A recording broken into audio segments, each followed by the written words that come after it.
मुझे वो स्काउट याद है, किसी ने चू करी चा कर देगा। नहीं भाई, खून पसीने का आगे चीजें देखी नहीं थी, तो हमारे लिए ग्राउंड पे हर चीज होती थी। उस लौंडे को तुमने उठा के बिठा दिया कैमरा के सामने। मैच्योरिटी लोग बोलते विथ एज आती है, मैं डिनाई करता हूँ। कंपटीशन देख के तो सही बता तो ट्रॉफी ले सकते हैं। यो व्हाट्स अप, कैसे हैं आप सब? मेरा नाम है क्रैट और आपका मैं स्वागत करना चाहूंगा BGMS सीजन 3 शोडाउन के अंदर। अब ये एक स्पेशल सेगमेंट है, कॉज जो गेस्ट है वो भी काफी ज्यादा स्पेशल है।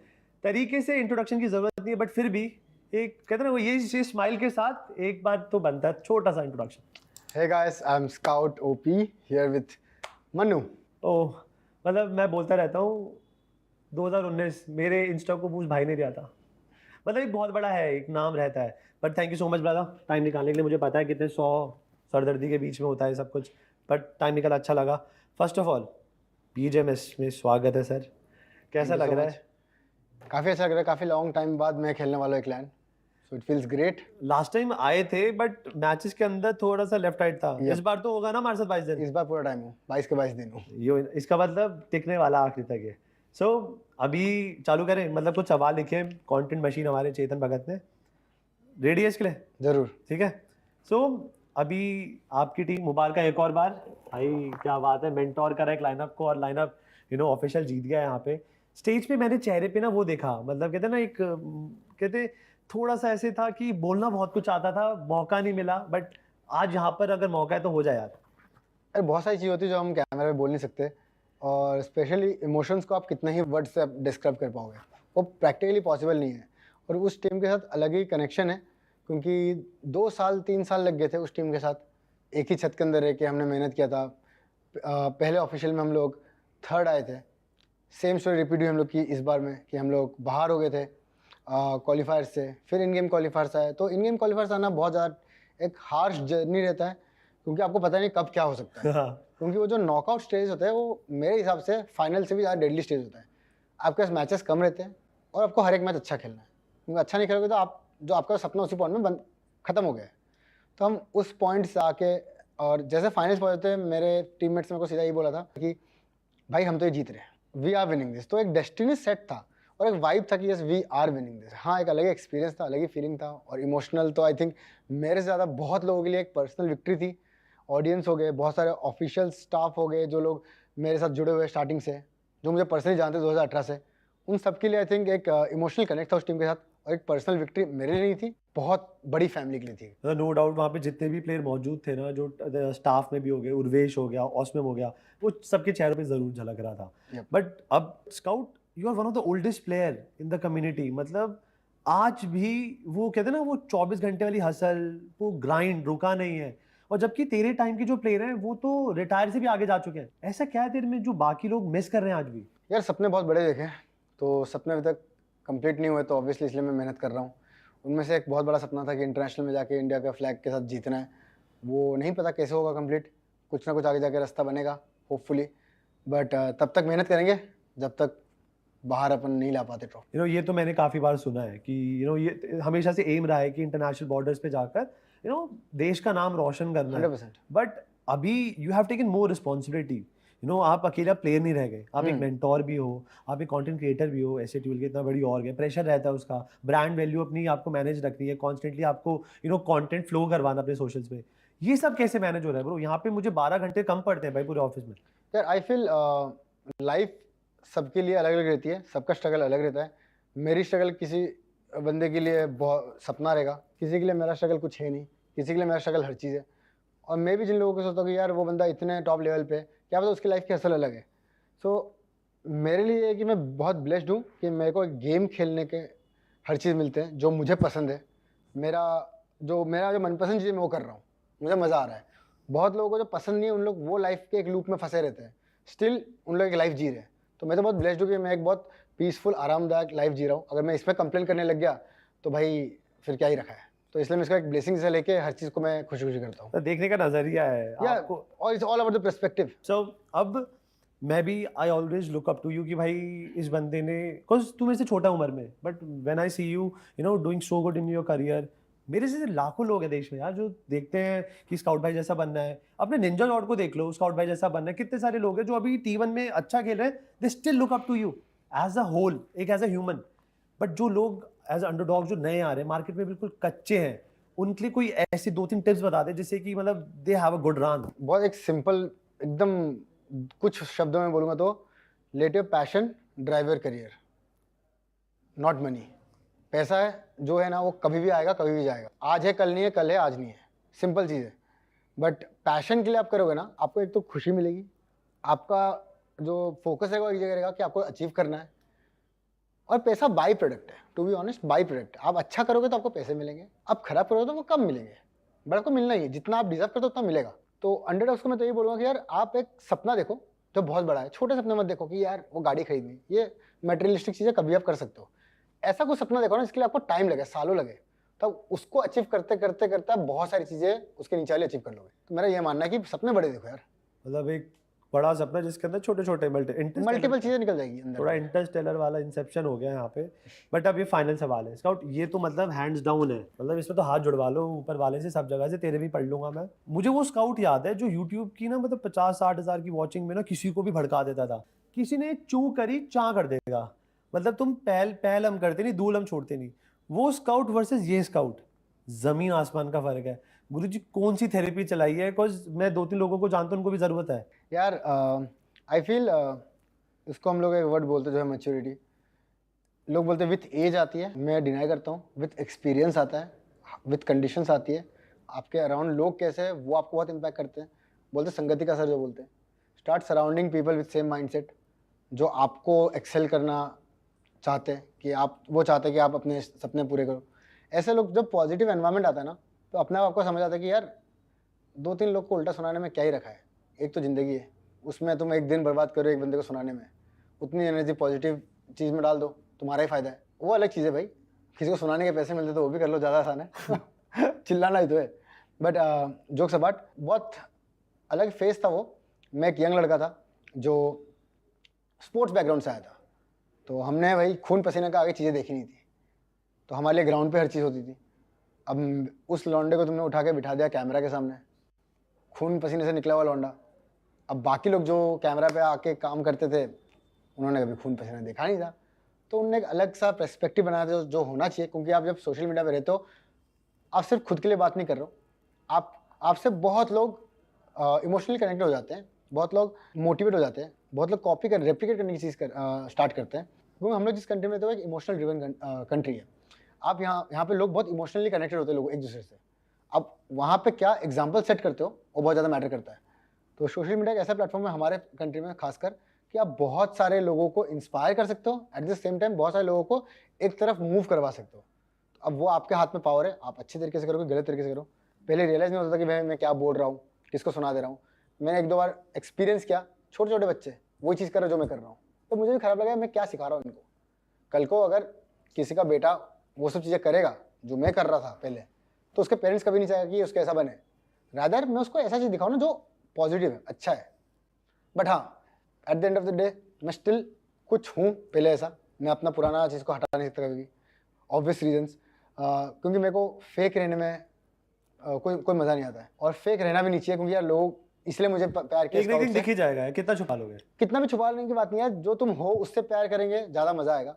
क्योंकि आप एक फेक पर्सनैलिटी को हर बार मेंटेन नहीं कर सकते। You should be what you are, but in a positive way. No, ये बात मुझे भी सही लगी, बिकॉज कुछ चीज़ें ना एज के साथ नहीं, एक्सपीरियंस के साथ आती है। Exactly. संगति ना मेरे हिसाब से बहुत सारा काम कर देती है। 100% यार, मतलब बहुत लोगों के लाइफ में ऐसे दोस्त है ना, तुम गलत करो, अबे भाई कर कोई दिक्कत नहीं भाई, सही है तेरे भाई तेरे साथ खड़ा है। हाँ, ये गलत वो सबसे बड़े जो सी वाला वर्ड है ना, वो है वो। ऐसे लौंडे जो गलत करो तो मैं टोके कि भाई तू गलत कर रहा है, ये मत कर, स्टैंड ले, गलत के लिए स्टैंड लो। तुम्हारा बंदा अगर कुछ गलत चीज़ कर रहा है तो उसको रोको, भाई ये गलत है, ये मत करियो। तुम अगर उसको उस चीज़ में आप सपोर्ट कर रहे हो, इट्स कंप्लीटली रॉन्ग। क्योंकि उसके दिमाग में क्या आ जाएगा, भाई मैं तो सही कर रहा हूँ, मेरे दोस्त मेरे साथ खड़े, दैट्स कंप्लीटली रॉन्ग। तो ऐसे लोगों को अवॉइड करो। ये अपना ही स्काउट है, देख लो। बट ठीक है, थैंक यू सो मच भाई, टाइम निकाला, मज़ा आया। अब तो बस एक्साइटेड हूँ कि बस तू स्टेडियम पे उतरे और फिर से तहलका मचा दे। कुछ आखिरी वर्ड तेरी तरफ से? लोग बोलते हैं कि प्राइम चला गया, मैं तो वही बोलूँगा, मैं तो प्राइम में एंटर कर रहा हूँ अभी। That's nice guys. ये थे हमारे तन्मय सिंह एके स्काउट ओपी। कितने सारे 1000 लाइनअप खेल लिए हैं, अभी खेल रहे हैं टीम जी के साथ। कौन कौन है तेरे लाइनअप में? सैयद है, काइलो, सैयद, कितना कॉन्फिडेंट है? मतलब एक एस्टिमेट देख कितना हो जाएगा, ट्रॉफी दिमाग में ले रहा है, पोडियम ले रहा है, क्या ले रहा है? टू बी ऑनेस्ट अभी कंपटीशन देख के तो सही बता तो ट्रॉफी ले सकते हैं, क्योंकि अभी तक कोई कंसिस्टेंट टीम नहीं है। नो डाउट मैं जिस टीम को मेंटर कर रहा हूँ उन्होंने भी अभी तक लगातार 4-5 टूर्नामेंट इन रो नहीं जीता है। एक बंदा था जिसने ये चीज एक टाइम पे बहुत अच्छे से कर रहा था, दैट वाज डेस्ट्रो, बट उनका भी डिप आया। गजब। एग्जैक्टली तो वो बंदा मेरे लिए बहुत ज़्यादा डेकोरेटिव प्लेयर है। बट कोई भी एक टीम अभी तक है नहीं, अगर आप भी वो एग्री कर सकते हो, ऑडियंस भी एग्री करेगी, जो कंसिस्टेंसी दिखाई है अभी तक। पॉइंट। बहुत गिने जनाब उंगली में काउंट कर सकते हो टीम्स, आइकोसोल, मोगो, एक्सपार्क, और कौन सी है आप खुद बता दीजिए, आपके दिमाग में कुछ है तो। कंसिस्टेंट तो नहीं है डेस्ट्रो, जिस तरीके से 2023 में किया है। हाँ तो That's still tough. We can not neglect what he has done. No doubt, why? Exactly हाँ। So it's Mogo, Xpark, Icosol. मेरे को चौथा, I may miss someone, but Somraj जीता था, बट उसने अब लाइनअप तोड़ लिया, लाइनअप इज चेंज, खत्म हो गया बिल्कुल। उनका स्टार प्लेयर पुकार था। बट डन भाई, मजा आया स्काउट तेरे से बात करके। एंड मुझे तो हमेशा अच्छा लगता है कि भाई पुराने भाई बैठते साथ वाले, यही है सिस्टम हमारा, ठीक है ना। जल्दी मुलाकात करेंगे, good luck for your master series matches. But yes, so ये थे हमारे तन्मय सिंह एक स्काउट ओपी, गजब प्लेयर हैं, और ये प्लेयर आपको दिखेंगे मास्टर सीरीज के स्टेज पे अब अगले एपिसोड में। Till then keep gaming.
It's one hell of a fine evening in the Android Arena, and we've only got a few days left for the top 4 teams directly shipped to the Grand Finals.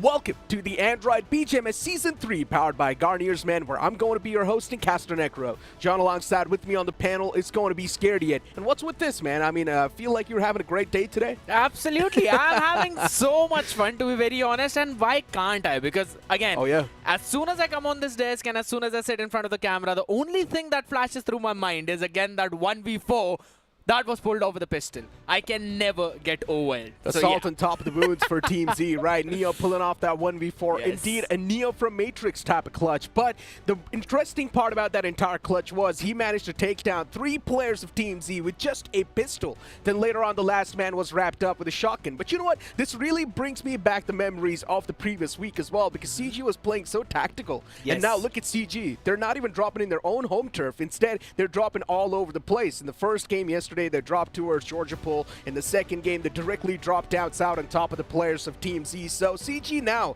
is clearly on the path of aggression. Yes, that's the whole point about it. And I guess we also had a chat with them where they mentioned that normally when they were playing strategically, when they were playing tactically, they would always lose a member. And even though they would try to prioritize the position, they would not eventually reach up with the 4-man squad entirely. So they decided, you know what, let's give up on all of that. Let's go aggressive. Let's change the gears. And as you mentioned, their change in the drop location clearly depicted that way. They wanted to fight one blade first in the Georgia Pool, and then it was Team Z again. They ended up trying to prioritize and target them.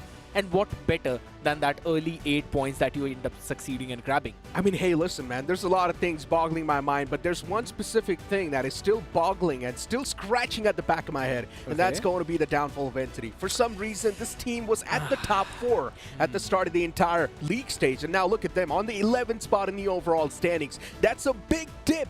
And I'm not sure what exactly is going on with the boys, but I've clearly noticed one thing. Entity was playing a bit more aggressive in the first week, and now you try to compare their performance to the second week. Entity, they're not showcasing the same aggression anymore.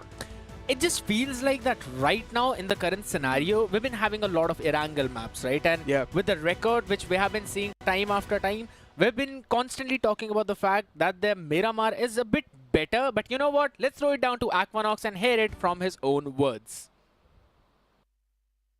देखो, सबके lineup में दिक्कत आती है. जो दिखाता है अच्छा, उनके लाइनअप में भी दिक्कत है. बट वही है कि लाइक जो छोटी छोटी आर्ग्यूमेंट्स होती है उसमें तुम कैसे एक दूसरे से आर्ग्यूमेंट कर रहे हो, पॉजिटिव आर्ग्यूमेंट जो भी बोलो. बट वही है कि जहाँ ओपिनियन अलग हो जाते हैं 2 प्लेयर्स के या सबका, वहाँ मतलब ही नहीं बनता है कि तुम लड़ रहे हो, खाली फोर कुछ रिजल्ट नहीं आ रहा, ना कुछ गेम में इम्प्रूवमेंट आ रही है. सो उधर मतलब ही नहीं बनता, उधर मतलब अलग अलग वे में जाना चाहिए. एंड स्पोर्ट प्लेयर का यही जर्नी है. ग्रोथ देखो, जहाँ तुम एक जगह टिके हो, बार बार वही चीज़ कर रहे हो, वहाँ तुम दोनों पूरे टाइम वेस्ट ही कर रहे हो तुम लोग अपनी लाइनअप का भी एंड खुद का. सो यही बेटर है कि अलग अलग वे में जाके अपना ग्रोथ देखो एंड सेल्फ इम्प्रूवमेंट करो. I mean, Aquanox has always been one of those players that's a fine instrument for Entity Gaming for their success. In the past, he's pulled off some miraculous clutches, and if you still remember one of those clutches against Basista Esports, one single nade taking down 3 players, while Entity, we thought that that team's going to be taken down by Basista Esports in a flawless manner.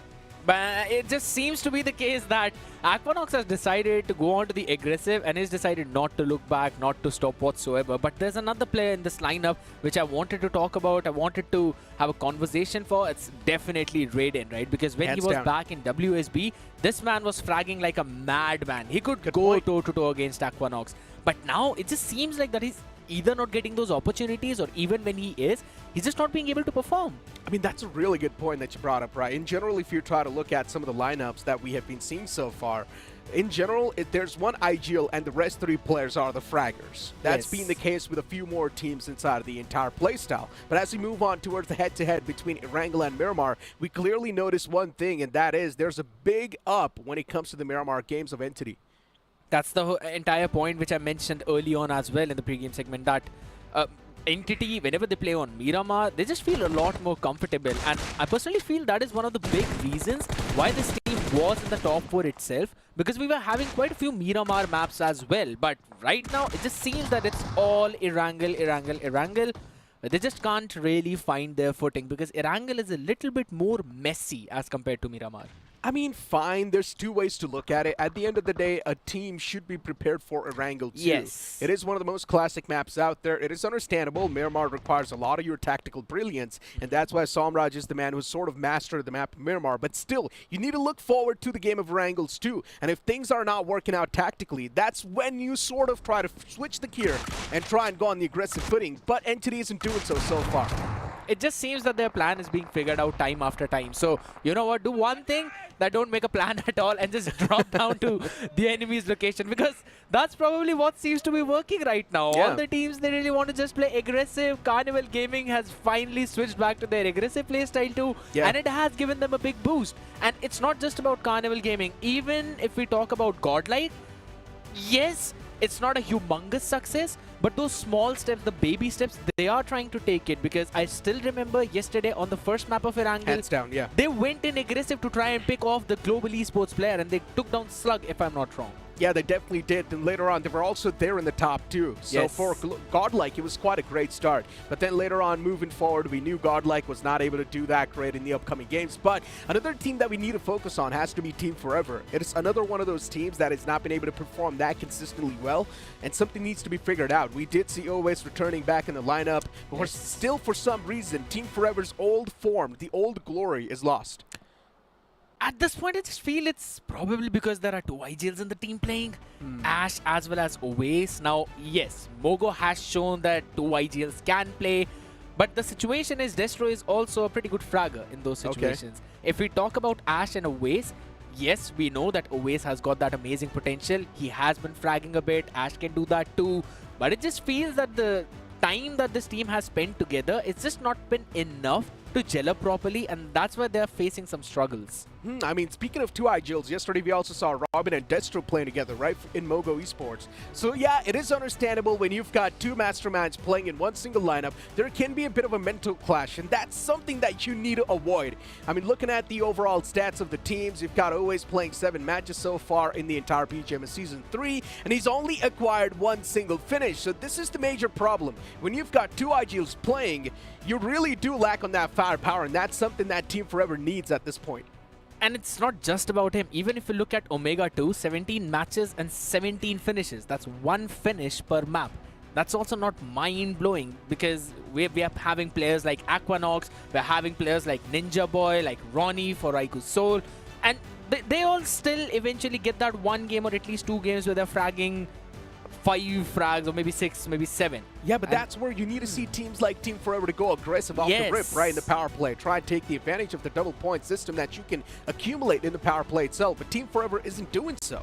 That's the big point about that, because as you mentioned, this team has got potential too. Even yesterday we saw them win the fight against the members of Raikou Soul themselves when Soul was going in for that chase. And we've constantly seen the last dance coming in from this team, trying to get some good third-party timings as well. But it just feels that the only time they went aggressive is basically when Orangutan have dropped down to their drop locations. I mean, for Team Forever, sometimes they're really good, really methodical inside of the games. Sometimes they end up choking up some of the fights that they're not supposed to choke in the first place. So it's always a double-edged sword. You never know. There's never that consistent factor when it comes to Team Forever. For sometimes they will just come out on top in a reigning fashion. Sometimes we don't even know what goes on with Team Forever, that they do not get any sort of limelight upon themselves. But this is where they need to figure something out. As I mentioned, you've only got a few days before the top 4 teams from the overall standings, they directly ship on to the grand finals. And the whole point about the entire playoff situation for the teams is, I think so that there are quite a lot of people who are still thinking that it's absolutely fine. We can play in these league week, and then we'll probably go to the playoffs, we'll be able to qualify. You do not have a lot of matches in the playoffs itself. They're going to be pretty less, and if you fumble on 1 or 2, that basically means half of your time is already gone. So I really feel that a lot of these teams need to step up right now. This is the moment where you can try to bounce in that top 4. That's a really great point that you brought up, right? Stepping up is definitely necessary, because yesterday even OneBlade, they hunted down a bounty off the rip. Yes. And that's why they got 18 points at the start of the match. And then later on, OneBlade, they got hunted down with third party. It's complete fine though. I mean, still you've got 18 points to start the game off and to start the day off. That's going to give you such a big mental edge. Absolutely. And again, some of the players that give a lot of mental edge to their own team is obviously the most wicked players. And we've talked about most of them. And the only few teams that are missing out here is, of course, one of the teams that we mentioned, Team Forever. We're not seeing any one of their players frag out just like that.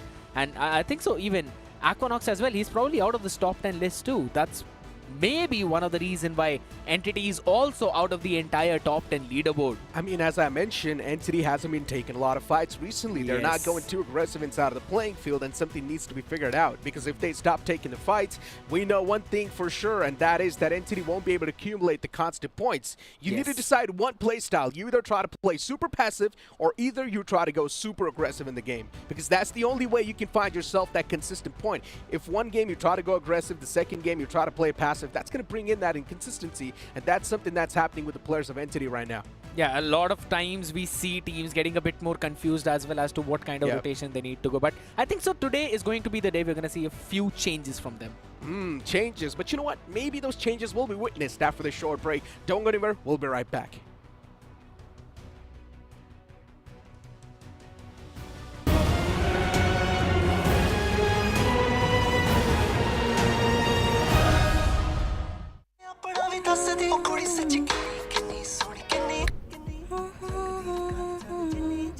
Wow.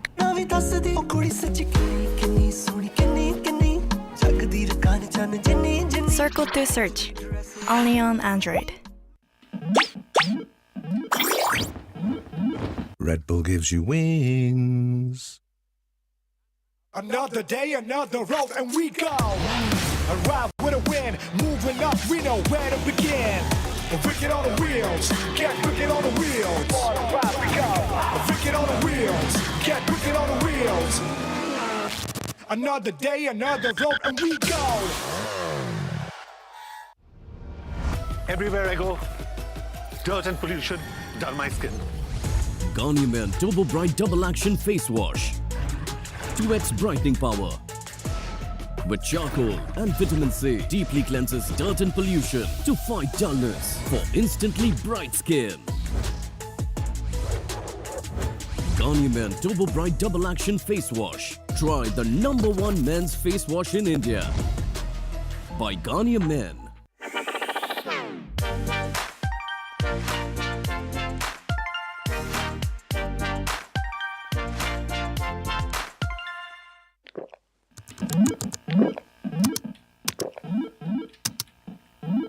Red Bull gives you wings.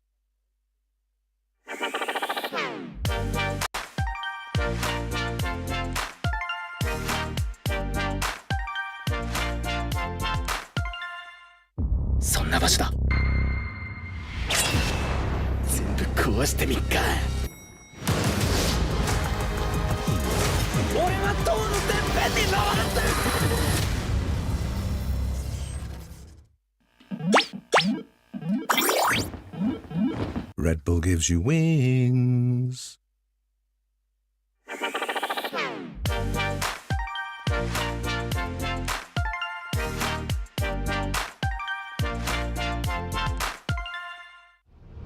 Everywhere I go, dirt and pollution dull my skin. Garnier Men Turbo Bright Double Action Face Wash with charcoal and vitamin C. Deeply cleanses dirt and pollution for instantly bright skin. Try the #1 men's face wash in India. Garnier Men Turbo Bright Double Action Face Wash by Garnier Men. What's up, everyone? Come on in. I got 100 ways that I could make you look. You cannot read me, I ain't no page in a book. But there's 100 ways that I could make you look. Wow.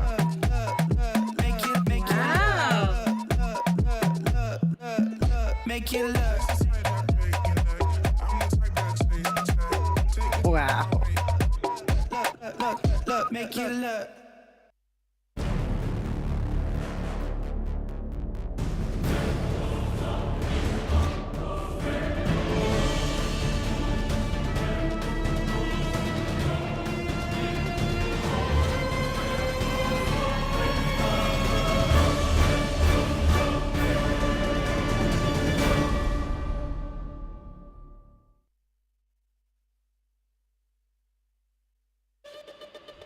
All it takes is one single moment to turn the day into a legendary day. And yesterday was one of those. But the day started off on the map of Erangel, where OneBlade started things off by taking a team like God's Reen when it comes to the bounty system. They claimed the bounty too, extra 10 points accumulated.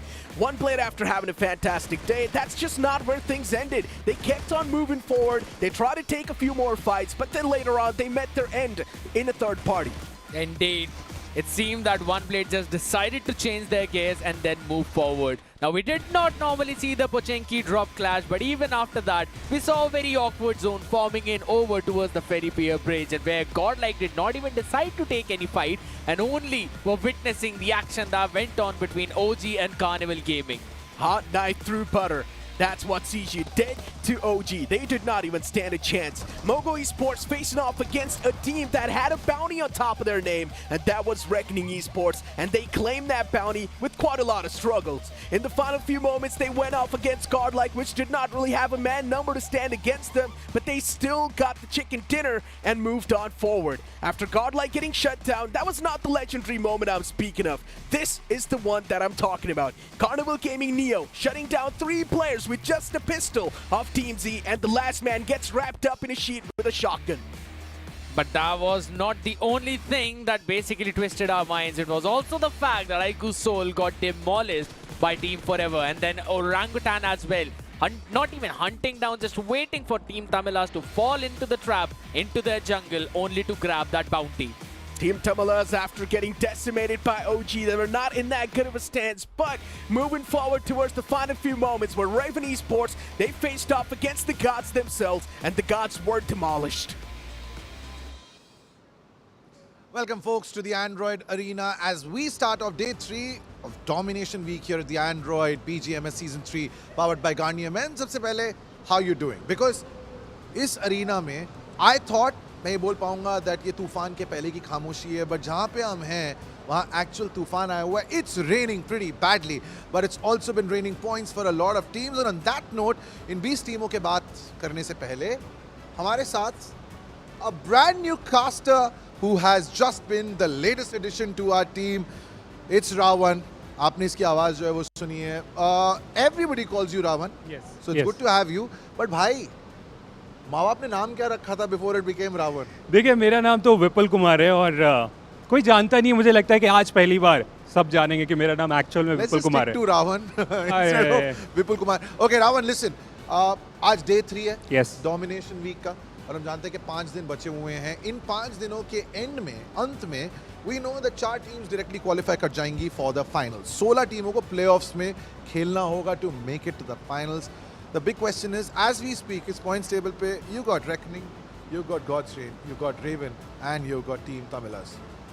क्या ये वैसा ही रहने वाला? Are these teams going to be the 4 in pole position to qualify for the finals? देखिए, अभी बोलना बहुत जल्दी होगा क्योंकि हमने देखा है कि जैसे जैसे मैचेस जा रहे हैं, हर मैच के बाद टॉप 4 में चेंजेस हमें देखने को मिल रहे हैं. हालांकि कुछ टीमें हैं जो कि कंसिस्टेंट है अभी तक.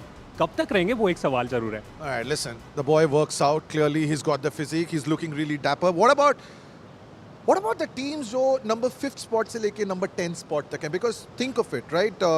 I don't know the order, लेकिन मैं फिर भी उन 6 टीमों के नाम बताना चाहूँगा. There's Carpe Diem, there's Revenant, there is Orangutan, there's IQ Soul, there is Vasista, Yes. right? There is one more team, Orangutan.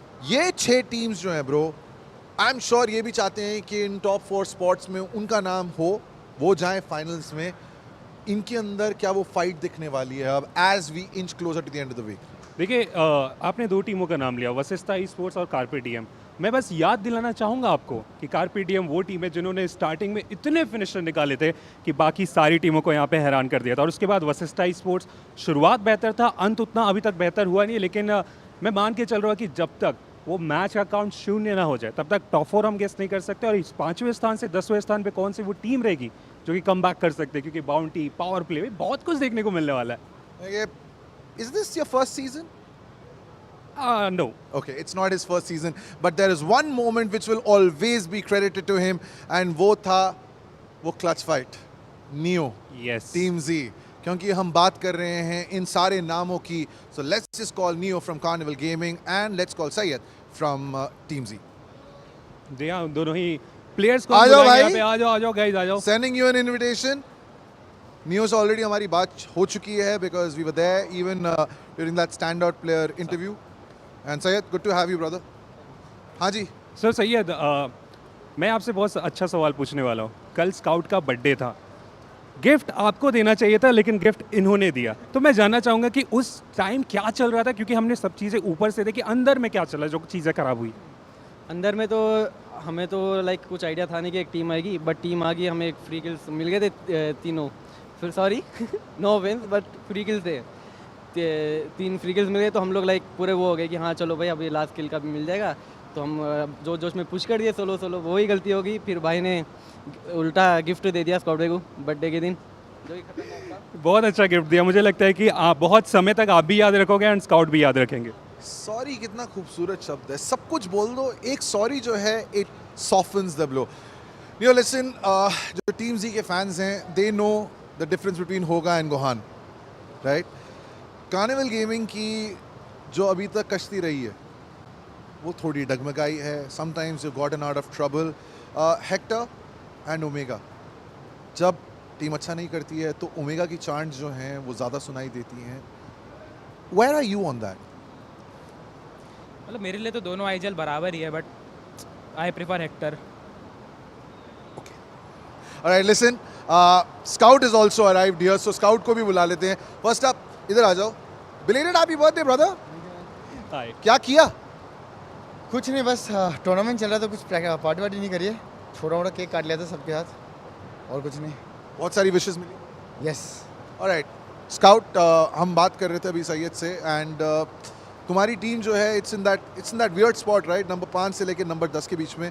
हम जब डेस्ट्रो से बात कर रहे थे, he said you know what, we don't want to qualify directly for the finals, क्योंकि हम चाहते हैं कि हमारी टीम को उतना वो गेम टाइम मिले ताकि जो भी मसले हैं उसको हम अच्छी तरीके से आयरन आउट कर सकें। Let's just do away with the wrinkles.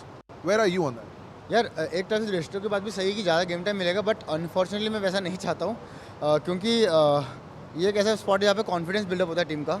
हम लोग इस स्पॉट में जहाँ पे हम लोग फाइट को कन्वर्ट नहीं कर पा रहे, जो फैक्ट है, we are getting the zones, we are not able to convert the fights, जो हम लोग को बहुत ज़्यादा हैम्पर करेगा अगर हम लोग फाइनल्स जाते हैं, which we want to go. So ये जो टाइम है हम इसमें ट्राई कर रहे हैं कि जितना मैक्सिमम पोटेंशियल हम लोग यूज़ कर पाए हमारी टीम को रेडी करने के लिए फाइनल्स के लिए। देखिए स्काउट, मुझे लगता है कि बहुत समय से, खास करके आप दोनों साथ में, बहुत सारे मैचेस आप साथ में खेल रहे हो, फ़ैन ने आपको दूसरा मौका भी दिया, बट मैं एक्चुअल में जानना चाहूँगा कहाँ पे चीज़ें ख़राब हो रही है कि बाकी सब टीमों की तरफ से हम वो कमबैक देख रहे हैं। एक सैनॉक मुझे याद है जो चिकन डिनर आपका है, क्योंकि सर्कल का बहुत एडवांटेज मिला था, बट उसके बाद से वो स्काउट ओपी को सब मिस कर रहा है। यार मेरे को मिस करे ना करे वो अलग चीज़ है, बट आई थिंक हम लोग को बहुत बार हम लोग को जोन्स मिला था। आई थिंक 2 दिन पहले हमें मिरामार में मिला था, जहाँ पे हम लोग अपना कुछ पिन कर दिए थे। कल सेकंड एंगल में मिला था, फर्स्ट एंगल में मिला था हम लोग को, जो चिकन कन्वर्ट हो सकता था। तो जैसे मैंने पहले बोला कि हम फाइट्स कन्वर्ट नहीं कर पा रहे, वो हम लोग का सबसे मेजर ड्रॉबैक पुल कर रहा है, तो उसको हम फिक्स करने का ट्राई कर रहे हैं, क्योंकि अभी ये इंडिविजुअल गेम है नहीं, at the end of the day it's more of a team game. So and zones I think हर एथलीट को पता है कि हम चारों अगर जिंदा रहते हैं, 4 प्लेयर अगर ऑन ग्राउंड रहते हैं और एज ए टीम वर्क करते हैं, तो चिकन कन्वर्ट करती है। तो बस अभी फोकस वही है कि वो हम लोग को कन्वर्जन रेट को इम्प्रूव कैसे करें। ओके, कार्निवल और टीम जी के उस शोडाउन में इसने निकाला वो clutch moment which will be in the history books forever. लेकिन हमारे लड़कों का क्या कहना है, and also are they going to sing happy birthday for Scout? Let's find out by going back to the studio.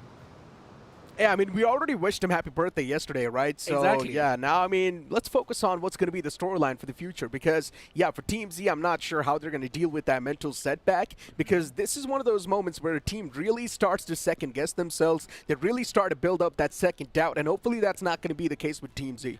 I really hope so because again there were some embers that were being shown by Scout, but even after that Team Z's performance dip has affected them. While on the other side, if you're looking at Carnival Gaming, specifically Neo, the way this man stepped up yesterday, it was massive. Not just in Big. Game 2, but also in Game 1. If we remember, he was the MVP. I mean, he was the only player standing in the game too, right? And yes. Then too, he managed to get 8 points for his team by wiping out Team Z with just a pistol, and then later on the last man was wrapped up with a shotgun right here. This is the highlight that I'm speaking of. A legendary moment indeed. The whole point about that entire engagement was not just the fact that he had a pistol, but also the fact that he had absolutely no healings. So he wrapped around that monster truck, got some important loot, got some bandages, and then went back, constantly jiggling his positions to make sure that the enemy, since he's peeking through different windows, does not get 1 pixel off the place. And he healed himself a bit and then went in for that shot. Absolutely mind-blowing. And even Scout was laughing after that. I mean, that's what I'm exactly mentioning too, right? I mean, knowing exactly what you need to do in such a panic situation, and still the man did not panic at all. He kept his cool. He knew exactly what to do. Every single call he made for himself was perfect, and that's why Neo was the one to come out on top in that entire duel. Now, moving forward towards Team Z's conversation, as I mentioned, this is one of those stances, this is one of those moments where a team really starts to doubt themselves and their own potential, and hopefully that's not going to be the case with Team Z. And Scout mentioned this perfectly. They're not able to convert those team fights. The 4-4 fights are being lost by Team Z, and that's a major issue. True. I mean, there are a lot of teams that are facing a lot of problems out there. Could be Entity, Team Z as well. But yeah, I really want to see them change a few things and basically perform amazingly. Because CG, they have changed a few things and they're now doing really good. But it's now time for us to toss to a short break. Before we do so, just to let you guys know, the players are playing on Samsung Galaxy S24 Ultra, where they're having an ultra smooth experience. Let's toss to a short break. We'll be right back.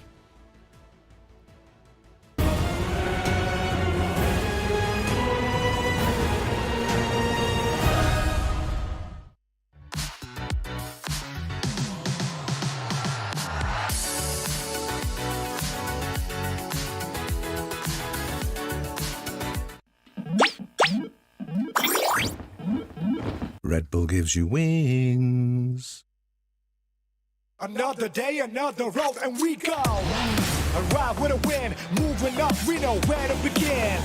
Wicked on the wheels, get wicked on the wheels. Arrive we go. Wicked on the wheels, get wicked on the wheels. Another day, another road, and we go.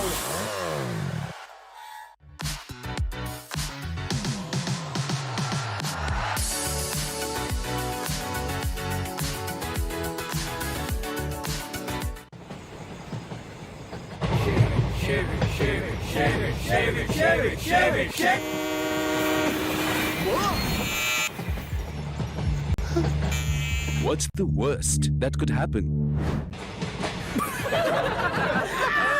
What's the best that could happen?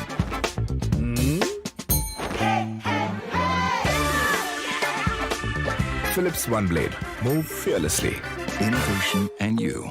Philips.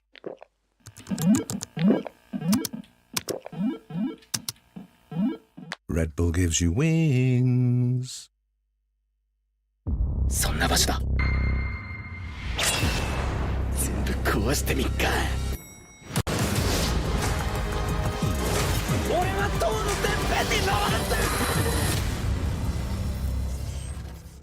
ਆਪਣਾ ਵੀ ਦੱਸ ਦੀ ਉਹ ਕੁੜੀ ਸੱਚੀ ਕਿੰਨੀ ਸੋਹਣੀ ਕਿੰਨੀ Wow. ਨਾ ਵੀ ਦੱਸ ਦੀ ਉਹ ਕੁੜੀ ਸੱਚੀ ਕਿੰਨੀ ਸੋਹਣੀ ਕਿੰਨੀ ਕਿੰਨੀ ਜਗਦੀ ਰਕਾਨ ਚੰਨ ਜਿੰਨੀ ਜਿੰਨੀ Circle to search. Only on Android. Time to test the waters. Tell me how you wanna leave. Now you hear me roll like raw in my beastly mode now. Wicked unleashed. That's wicked. All the cuts and the curves. So wicked. Take what you deserve. It's wicked. TVS Raider. Unleash your wicked.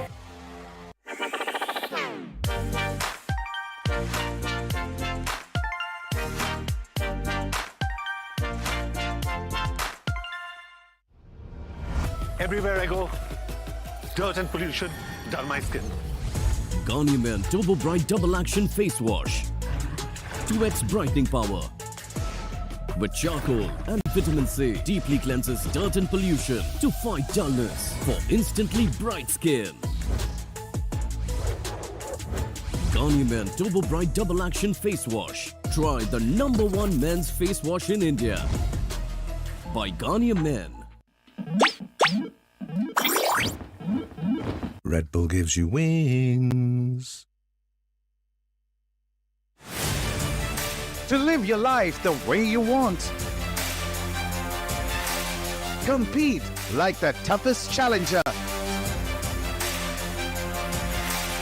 Dance like there's no tomorrow.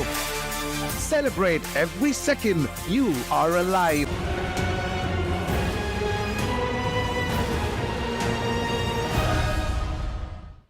TVS Yes Raider is our mobility partner. It's not just all about looks. There's a Smart Connect version with 99 connected features. And guess what? It apparently comes with a 5-inch TFT screen. Now isn't that super wicked? But we're just moments away from stepping inside of the first game of the day, where things are already looking quite tight. After witnessing such a legendary moment yesterday, there's definitely going to be some second guesses in the minds of few of these teams, but some are here to still make that impact. Here's the thing, you know, as you've talked about the impact, the team who's been impacted by that one before is not actually playing in this one map of Miramar. It's Team Z and the Group A is not here, so not even Raven, Carnival and 8-Bit. That's one bounty team out already. But fun fact, there's Entity right now that will play in this one because it's Group E, Revenant, Global Esports, Entity, Mogo. All of them will be available. So I'm really excited to see as to how Entity will perform, and probably, since their Miramar is good, we might see some of that, you know, game change or maybe the pace change. Maybe we've seen them grab a couple of chicken dinners on this map itself. I mean, Miramar has always been the main strong suit for Somraj, and a while ago we also saw the stats on the screen. Yes. And even the stats say the same thing. God's Reen, a team that is supposed to be the bounty hunters. Yesterday, they themselves got hunted down by one blade, but now God's Reen in here with vengeance on their mind, with revenge on their mind, especially stepping forward to the second game of the day, which will be played on the map of Sanok, and that will be another spicy map. But this Miramar, I'm anticipating it to be a little bit more tactical compared to all the Miramars that we've witnessed until now. Probably. Because again, now since we are in the Domination week, it's going to be even more crucial for teams to grab onto those points, because the cushion that the top 4 are developing, you can't really try and contest the first and the second place at this point. The thing that you've got to focus on is that third and fourth position, which is going to be contested by at least 10 to 12 teams. So that's also a pretty crucial part of as to how you're going to start things off. My question's still going to be this. Are we going to see Destro and Robin play in the same lineup or not? Two IGLs, two masterminds, two big minds colliding against each other. Sometimes it can cook up a big master plan, or sometimes it can be a big fail. For Mogo Esports, it's been both ways. The first game, they secured the chicken dinner, but then the second game, Mogo Esports, they completely collapsed. And that's where the real story lies. The only reason why Mogo Esports secured the first chicken dinner is because the zone popped up in their home turf, and that's Sosnovka military base. But if the zone shifts away to the northern side, that's when the real struggles are starting to pop up for these boys. As the first game loads up on the screen, as the big bird hits the skies, the plane flight pad starts all the way from truck stop towards La Cabrera. Now, if you want to move in towards Valle del Mar, Montenuevo, it's going to be a bit of a tough stretch, but it's not impossible. You can drop on the pit stop and then move towards your main drop location. Indeed, because Reckoning is a team that likes to drop all the way down south towards Patona, so we might possibly see them going in for those pit stops too. But for most of these teams, specifically Mogo, since they like to drop over towards Impala, I don't think so it's going to be a big problem. I want to see where Soul is going to take that drop, because IQ Soul sometimes the true drop in Puerto Paraiso, while also we have seen certain situations where they tend to change all those drops. Los Leones as well should be in contention, but since 8-Bit is not there, I don't think so Revenant's going to be facing a lot of problem here. For IQ Soul, their main drop location has always been La Cabrera. That's where they will go. I don't think so we're going to see any switch-ups regarding that, considering IQ Soul's already been struggling. And I'm pretty sure it is one of those teams that would not want to step outside of the comfort zone, especially when they're making some of the mistakes that you're not supposed to. Manya was back a few days back, and still, we just saw Manya pulling off that one single chicken dinner. After that, we haven't seen that proper IQ Soul that we all wanted to see. I mean, this plain flat path, yes, but are we really seeing any drop collisions? It's just Revenant Esports and Mogo Esports dropping next to each other, but I'm pretty sure the fight's not going to happen. Yeah, because again, it's Revenant who will try not to take those early fights. They're always going for the tactical approach, and since we were discussing about that itself, Revenant is also a team that quite a lot of those times miss out on certain situations. But hold on a second, seems like we already have a drop collision, and what better than Global Esports, because the fight did not start, it ended. Now that's what you call you blink it, you miss it moment. The fight started, but we all just saw the end. Global Esports, that's what happens when you keep butter in front of a hot knife. It's going to slice straight through it. And Vasista Esports did not even stand a chance. It is one of those teams for a while off the league stage. They were at the top. They had the first spot in their hands, but now they're nowhere to be seen around that area. And this is one of the big reasons, as we've been talking about Vashishta Esports, the inconsistency is hitting this team. And it's been hitting pretty hard. On the other side of the spectrum though, WSB seems like they're kind of starting things off on a pretty solid note. Arman able to take down Anonymous from One Blade. So the pace that we saw One Blade change yesterday, they want to try to do the same. But WSB this time answering back pretty well. I mean, specifically for WSB, it is another one of those teams that is super desperate right next to Team X-Spark. And we've also got a bit of a news for you guys. Shadow 7 is not playing in the first game for Team X-Spark. They're just going to step in as a 3-man squad. So that will be a rough starting for Team X-Spark, that's for sure. But we know what Team X-Spark is capable of. So far in this Season 3, they haven't been able to find themselves that proper footing. But soon enough, maybe they will do so. But what am I watching? God's Reed! Such a heroic entry inside of Montenegro. And they're here to make a statement against WSB. And WSB, they don't even stand a chance inside of the fight. God's Reed, they're just shredding through the flesh of WSB. They're being ripped apart. Shock gets up close and personal, and Venom finds the perfect bump. And just like that, they're on the verge of being completely eliminated from this game. The hopes and dreams have been stolen away, and just like that, God's Reed, the Hunters, they're back in the game. What did I just witness? Venom, that was nasty, but God's Reign. This is one of those anime moments where you're just flying high in that vehicle.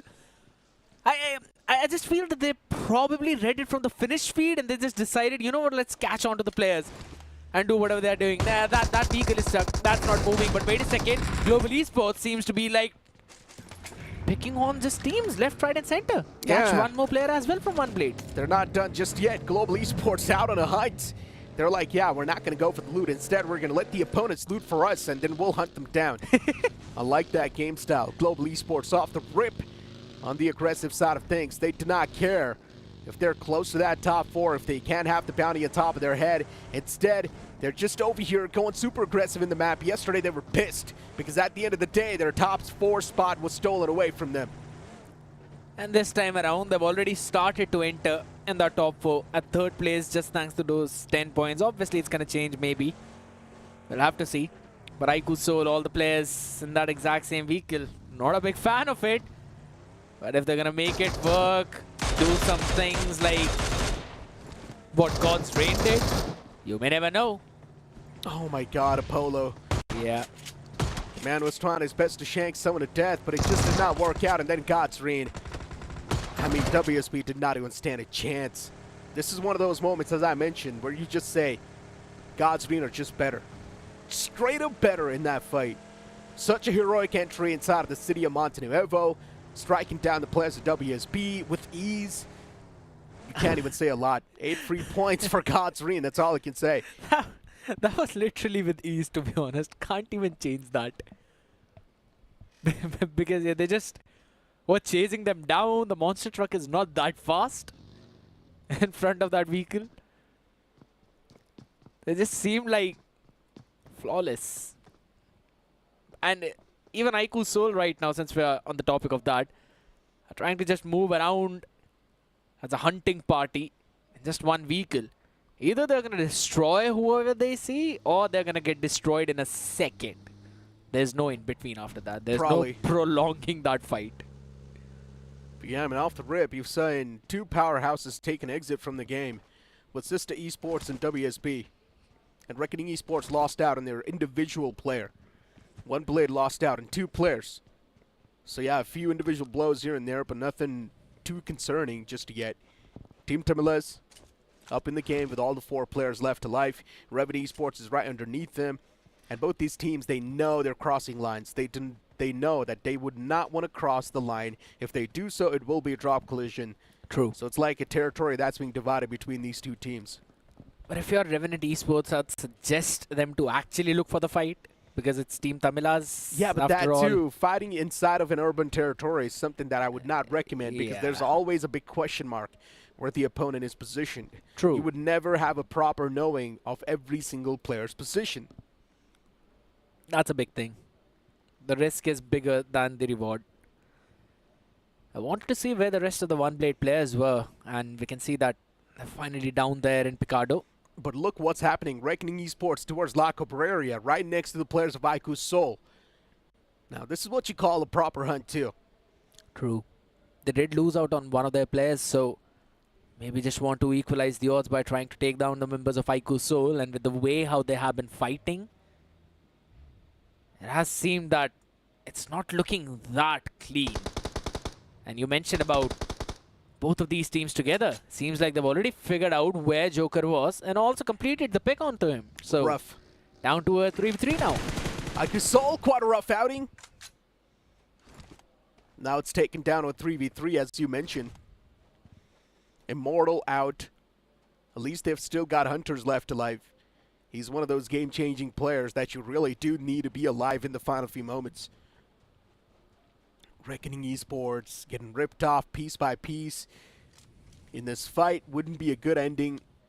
And that's why now the players are taking much more defensive stance, while Aiku Soul on the run outside of La Correria. They do not want to stay over here, but then there's also Gravity towards Oasis. So Gravity can actually be someone that can cut off the rotation, or also can be the backstabber for Knuckle. Yeah, that fight is going to be crucial and will possibly be the determining factor for the victor of that. But again, if this engagement goes on for long, you've got Carpe Diem close by as well. Godlike, you know, this team also likes to rotate. It's been looking for the fights early on since yesterday. But oh my god, look at the big rotation by Mr. IGL. He's been just trying to... Oh my god, OG, there's no way. I don't think so they know about him. Drawing through the enemy territory. Huh? They know where one blade is positioned. That's why now they're going to start to clear room by room. And this is where one blade, this can just be their breaking point in the fight. Got OP, the man is not even moving a single muscle, just holding the door line. He's got his hands on the DBS2. It is a game-changing weapon. Or maybe in this scenario, you can say a fight-changing weapon. OG slowly and steadily moving towards that exact drop location where Kana is positioned. And Kana towards that balcony. He's probably going to try to find the first knockout, instantly back away, drop down, try and position somewhere else. Two almost found, but Kana repeats the same angle, which is being pre-fired over and over again, and he gets taken down. Big mistake. Or you could say it could have been a great play had he been able to find a knock onto Viron. But now he can't do anything. Will be finished off. And it's all down to just one last player of one blade remaining. Losing 3 different members to 3 different teams. OG with an impeccable performance. Yes, it did seem a bit risky for a second, but it's absolutely fine. Risk worth taken. This is an obnoxiously slow play coming in from most of these teams, given the fact how we see a lot of teams try to prioritize. But oh my god, you're out in the open, Phantom. Oh no, X-Park now up against the God's Ring. Okay. And keep this thing in mind, the God's Ring, they've got a bounty atop of their head. Off the rip, this started things off in quite a great note. But Team X-Park, they're making sure that even God's Ring, they will start to collapse against them. Now it's a 2-on-2 fight. God's Ring did lose out in 2 players a while ago. Team X-Park, you got to give it to them in this fight. All the players positioned quite nicely. They're making sure that the opponents, they will pay for this push.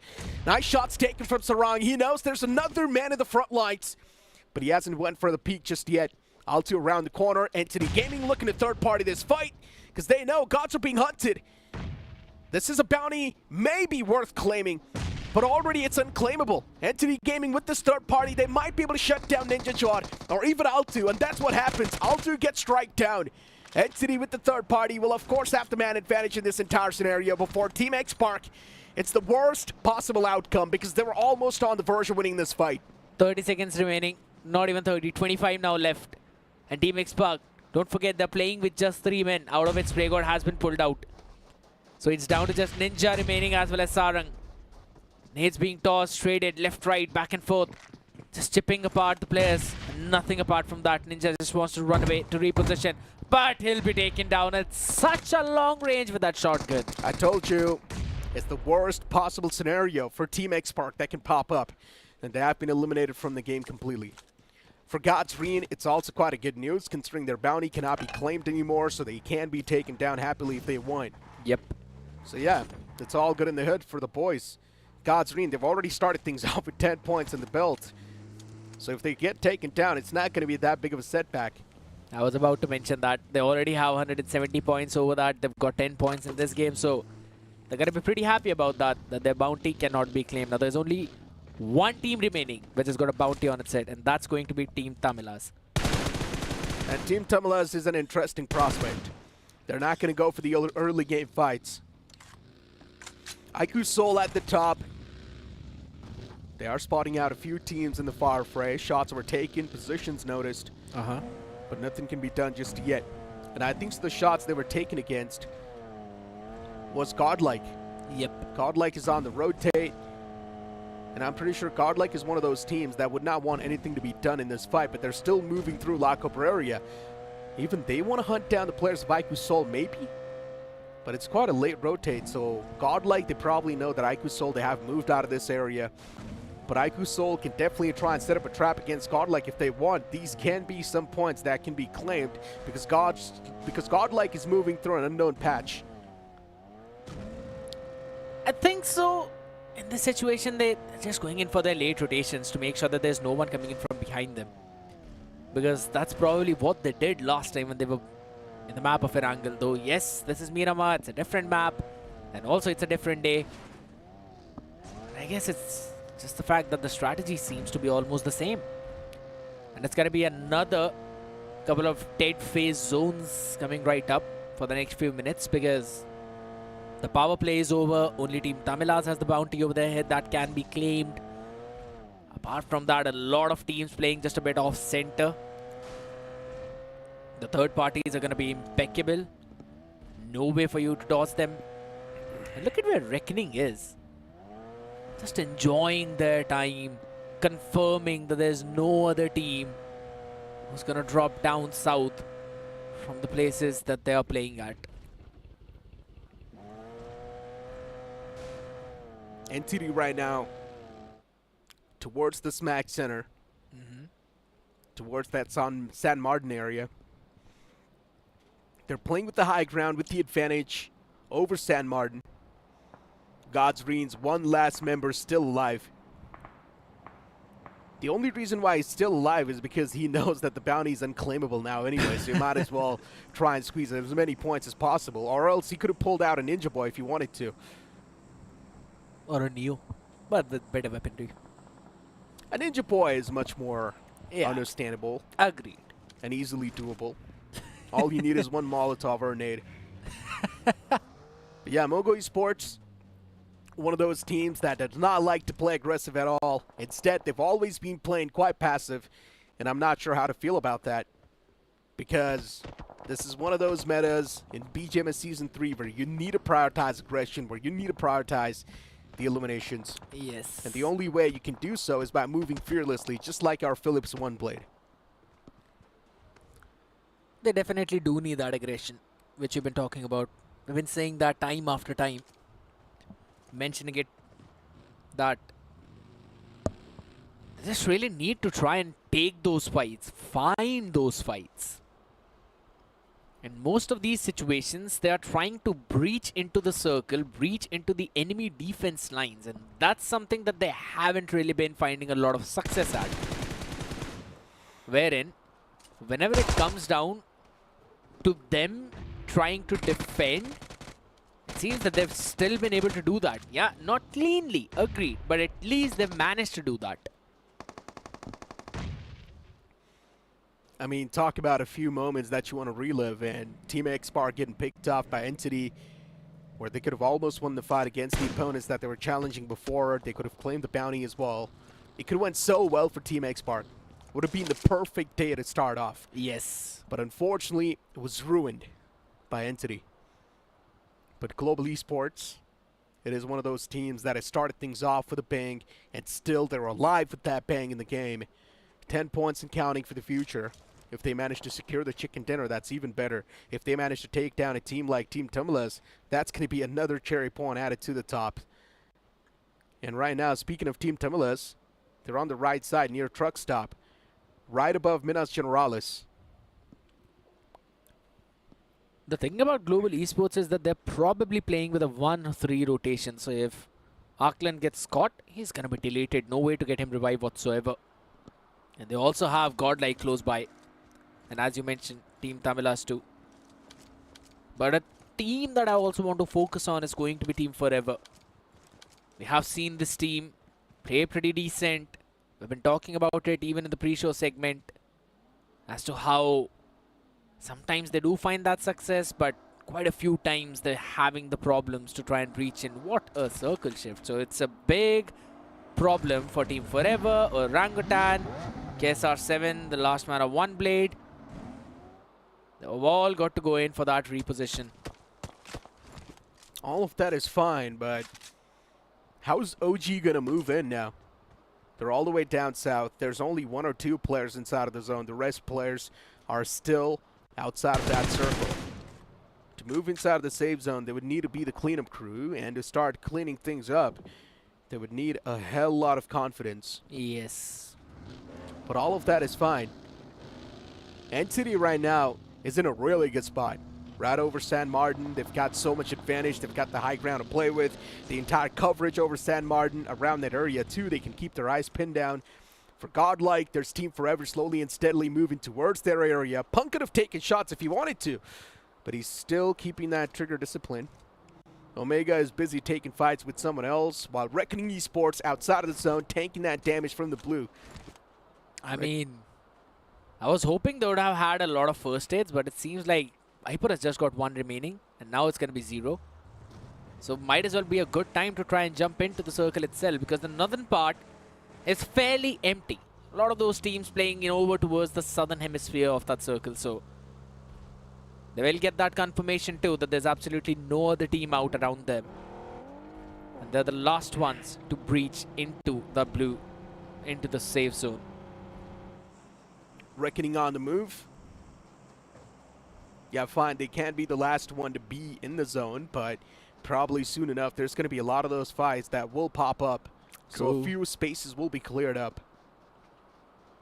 And speaking of clearing the space up, right now, Team Tamilas, they can definitely engage in a fight against either the players of Global Esports or Godlike.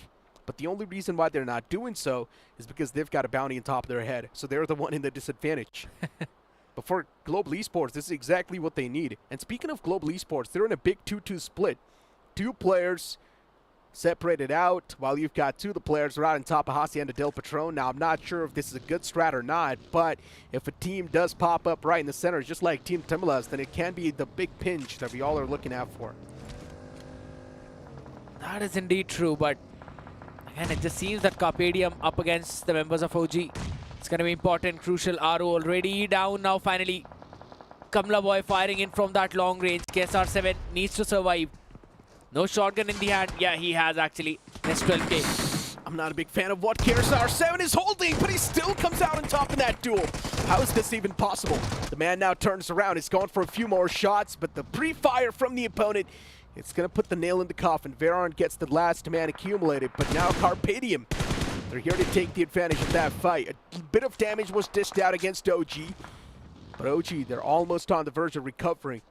1 man was lost out, which was Aru, so now the man advantage is in the hand of Carpedium. If they want, they can go for a slam, but still, it would not make sense considering Carpedium, they've got a really nice position over OG, and they can pin them down constantly. Exactly my point. I was about to say the same thing where Carpedium, they might have read it in the finish feed too, that OG, they've lost a couple of members, only 2 remaining standing. But then you'd give up on such a good positioning, a high ground, a possibility of rotating as well. There's no other team behind you. So they're just going to let it slide. Now finally Reckoning also taking their entry right from the North Pole. Will be moving in. Not a lot of vehicles remaining. They've already lost a couple of buggy tires. So just a monster truck. What a shift! But all of that is fine. Look at Global Esports master plan coming into play. That 2-2 split now just comes into fruition. The 2 players inside of the zone, they were sort of like the insurance policy. Yes. If the zone does not pop in towards the right side, well, if it does move up north, then there is still Ninja Boy and his teammate holding that spot down of Hacienda del Patron. So whatsoever, Global Esports would have still had the control over the zone. But now, the 2 players of Global Esports, which were separated out, which was Ninja Boy and the other guy, they're now moving towards Arsalan. As you mentioned, they'll be joining in, they'll be rendezvousing together into that one compound. Now, Team Forever, normally seeing how they would like to play, would try to take that fight against the members of GE to steal away that compound. Otherwise, they're going to be just out in the open, where Team Godlike would also try to run in. There's also going to be Reckoning coming in. Entity now for the position that they had. Oh my god, this is the exact fight that was one dimension. Team Forever up against the players of Godlike, and Ash gets caught. I'm not sure what Ash was trying to do there, but he should have stayed pinned down in that same cover for at least a bit more time. Team Forever, Mafia is knocked out, will be down and dusted soon enough. But for Godlike, there was one casualty, but the man can be recovered soon. And Z got knocked out up till now. If the man's not knocked out in the open, the revival will be there, and that's what exactly is happening. Z-God will be up on his feet soon. The fight now I want to focus on is also going to be between the members of Carpedium and Team Tamilas, because Carpedium, if I'm not wrong, they managed to get a couple of picks now. Mr. Igel has been taken down by Max.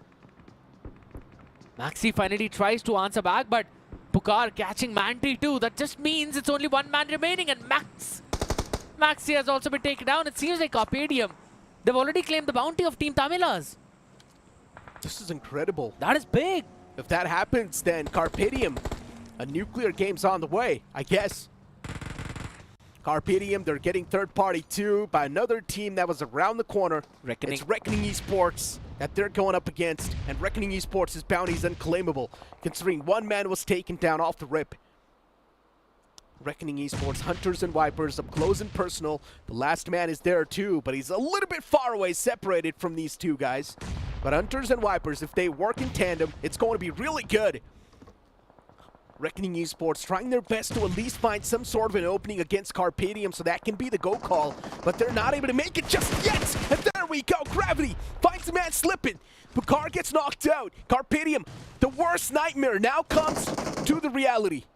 The point that I just wanted to mention as well, that Gravity would potentially play at an off angle to try and catch one. That is a very good molly. My God, Fierce. Floor is lava. Can't jump over there, can't go anywhere. Perfectly placed Molotov, and Fierce will be taken down. Reckoning Esports is so good in their 4-4 fights, man. He just can't really find a lot of flaws in their play. And just look at this, a 3v4 converted with ease. They did not even struggle. That too against Carpedium, a team that was looking so promising in their 4-4 fights. I mentioned as well that they normally face one casualty because they take some early fights during the power play. This time they had none. And even after that, being obliterated like that. The only reason why I feel is that because their fight against Team Tamilas, they lost a couple of players. But right now, it's Mogo who are trying to gatekeep the members of Godlike, trying to finish them off one after the other, as Admino is just going to drive his buggy away. Will try to survive, and it's Jonathan on the action. Now, I'm not sure what Godlike is trying to pull off here, but this still seems pretty questionable to me. The players, they rotated all the way to the southern side to try and face off against Mogo Esports, get that high ground in their hands. It's understandable, but still, how are you going to contest? How are you going to take this fight against Mogo? That's my real question. Godlike is pinned in one corner. They've got all sort of disadvantage inside of this one single fight where Mogo Esports, their position is still unknown in this entire moment.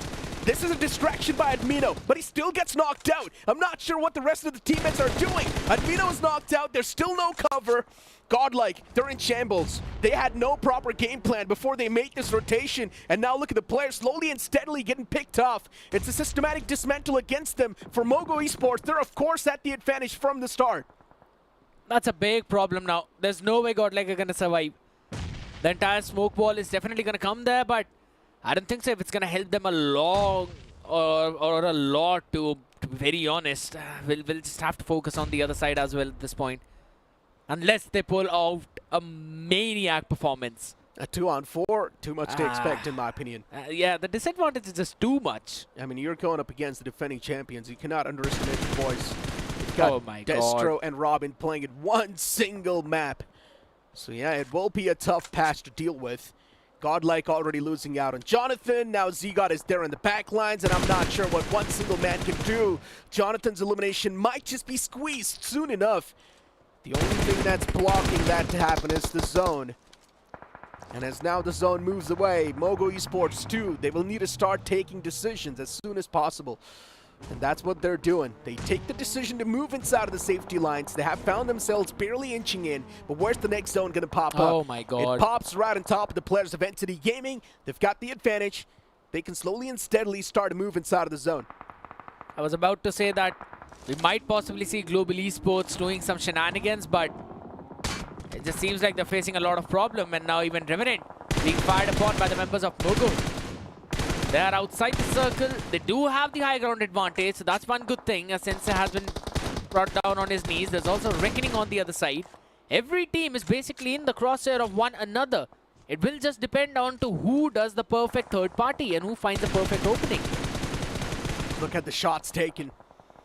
For Revenant Esports, constantly peppering shots in the far fray. They're dealing a lot of damage to the lobby. But the position they've gotten, I'm not sure for how long they can sustain themselves in the same spot.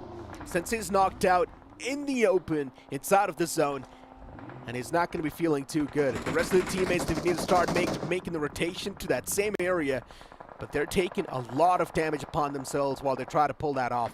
Blaze, he closes on up. He will get the revival, maybe on the fallen player, but it's still too much to ask for. It's Entity being fired upon from multiple directions too. Not the perfect place to be at. Godlike as well as God's Reign. Both the gods falling off of blue. Both the teams will be taking their exit. Mogo, this is like the perfect way for them because they're having the drone view, but it's not going to last for long because since now the blue is starting to move, you've also got to grab your vehicles and move inside the circle. Reckoning does the exact same thing. Using the smoke walls now in front of Entity, and Raiden's nade is absolutely perfect beginning. Revenant Esports can try to play this one super smart. They can let the players of Entity push in tandem against their opponents and then go for a third party. Be the backstabbers, be the snakes in the fight. And that's what Revenant's trying to do. This is incredible for Revenant. I like the game plan. They're backstabbing the players of Entity. This is nice. Entity's now being fired at, not just from the front, even from the back by Revenant. And where can Entity go? Nowhere. They will need to try and take the fight against Revenant. They've got nowhere to go, as Aquanox is going to be the last remaining player. But do not forget what Aquanox has pulled off in the blast. This could potentially be a Revenant chicken because look at the spread that they have, unless it's being spoiled by either Slug, Aquanox or Wizjord. As they've knocked down Robin as well, he's going to be facing a lot of problems, and this drone view is just sublime. Blaze taken down, Sensei still in the back. Aquanox is way too low, and the fight keeps him going. If Aquanox takes down Sensei too, this will be insane. And that's what happens. But now Mogo Esports slowly and steadily inching towards the player. As Blaze gets shut down, and Revenant Esports, now this is not looking too good for them. OG to have been eliminated from the game. But now for Mogo Esports too, it's way too dicey. The survival's not looking that easy. Revenant Esports with the man advantage, they're pushing up against Justin. And Justin is way too low. One single pixel spotted, and Revenant Esports, they snatched that chicken dinner away. Finally, they're going to be super happy. Even Sensei as well, because this was not the circle forming on them. There was still them moving in it. Having the perfect opportunity, and the point that you mentioned, Entity versus Reckoning and Revenant's third party getting them a massive chicken dinner. This chicken dinner was indeed quite tactical from Revenant, but things started off with such a big spark. We saw Global Esports wiping out Vasista in the first few seconds of the game. Before now, let's move on to the stage for a short interview. Well, I've got a gift for Sensei क्योंकि Sensei इसके साथ थोड़ी practice कर रहा था. I think तूने अपने इस भाई please go ahead. ये moment है.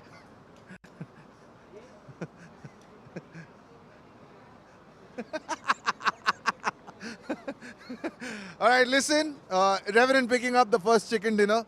Sensei तलवार तो बहुत अच्छी लग रही है, but जो तुमने मैच में करके दिखाया है, it seems like you're hitting the strides. अब वो momentum भी आ रहा है, साथ में वो थोड़ी बहुत जो चिंग्स थी उसको अब तुम दरकिनार कर रहे हो. Happy with the performance?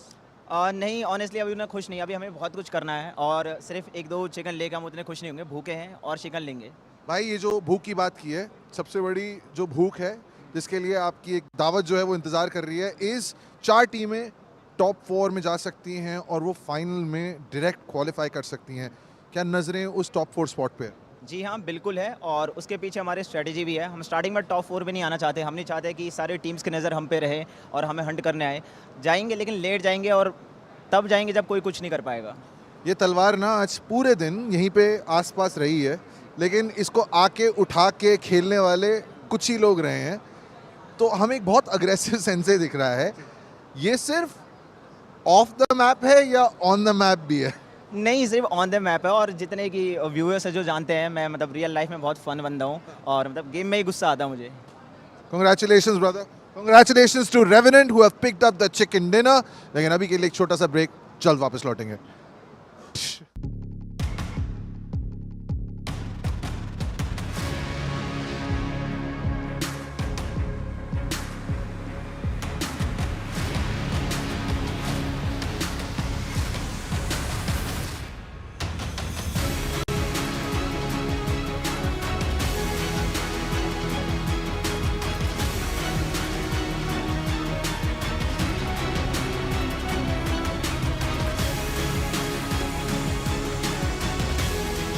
सवाल मेरे से किया नहीं, जवाब मेरा बस होगा एक, trophy be revenant.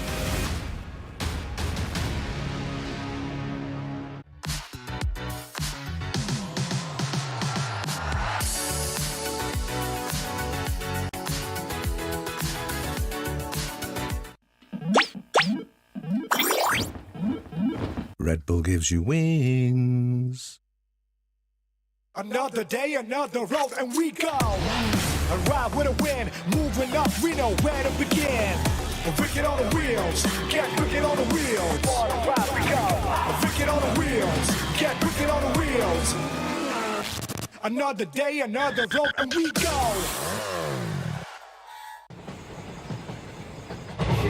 Shake it, shake it, shake it, shake it, shake it, shake it, shake it.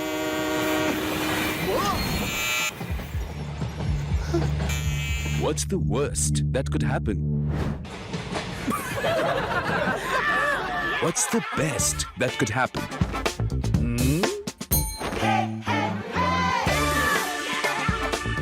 Philips One Blade. Move fearlessly. Innovation and you. Philips.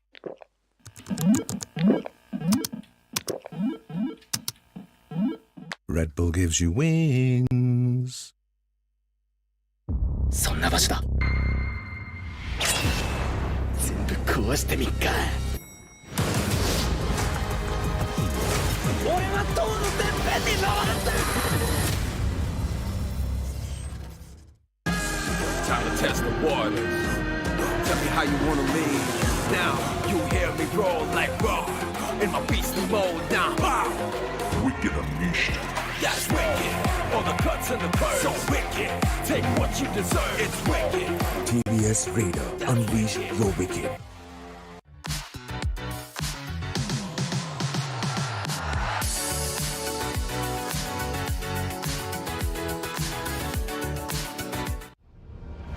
Everywhere I go, dirt and pollution dull my skin. Garnier Men Turbo Bright Double Action Face Wash. 2x brightening power. With charcoal and vitamin C, deeply cleanses dirt and pollution to fight dullness for instantly bright skin. Garnier Men Turbo Bright Double Action Face Wash. Try the #1 men's face wash in India. By Garnier Men. Red Bull gives you wings. Celebrate every second.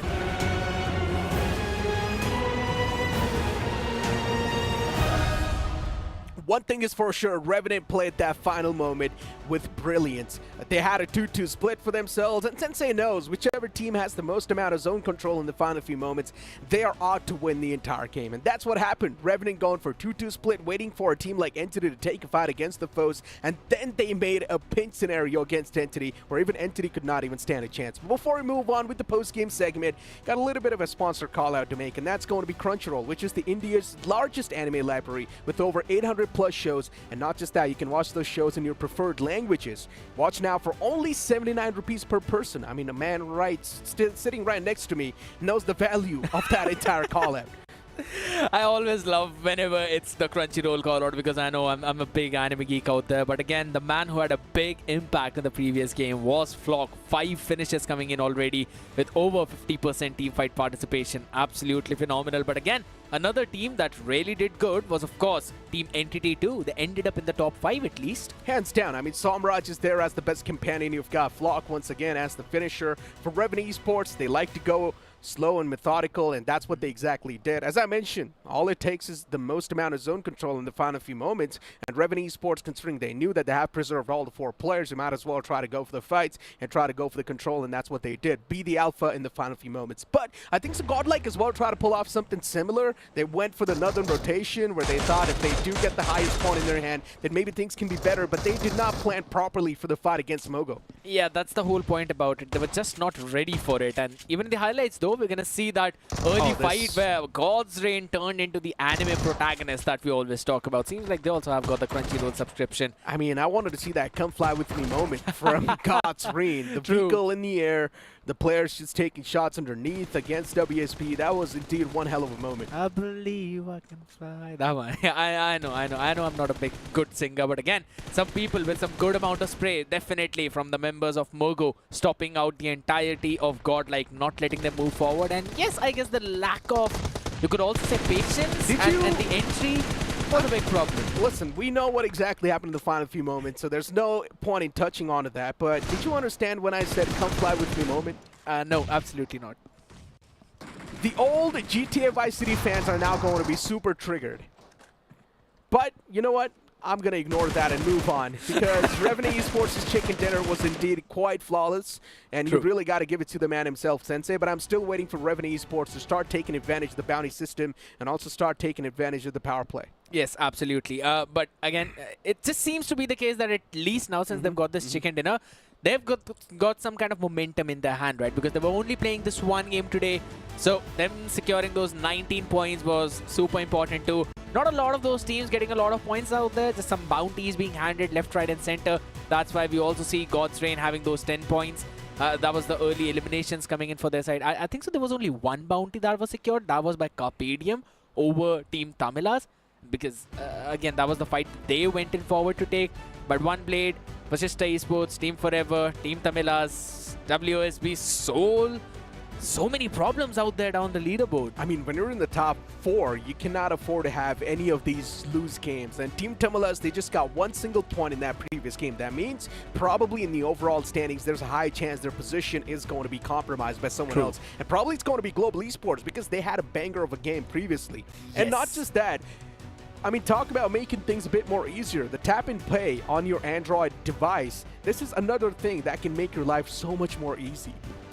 I mean, there's one feature that you normally always utilize, right? And specifically in the field when you just have to use that UPI for every single thing, making you feel like Bill Gates. Tap and pay is a very fast method, but something that we are seeing happen right now in the leaderboard is, of course, the fact that all the teams that we normally saw in the top 4, some of them have been dropped down to over 10th place as well. But a big leap coming in from Mogo, 113 points right now at the 12th position. I think so they also stand a chance to enter the top 4 if they keep the consistency up.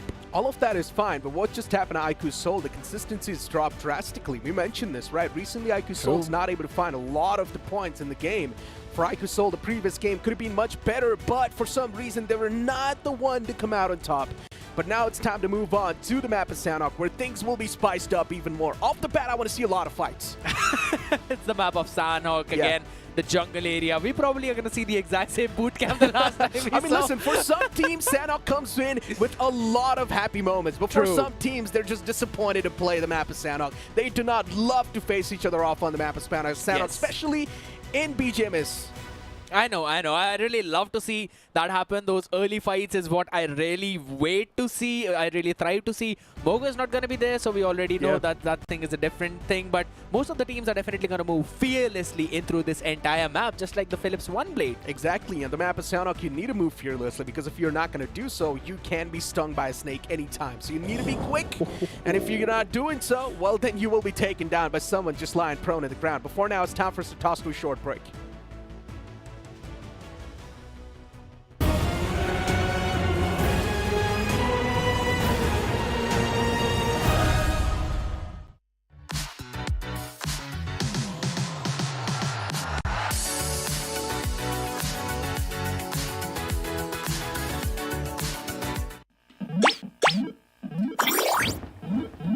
Red Bull gives you wings.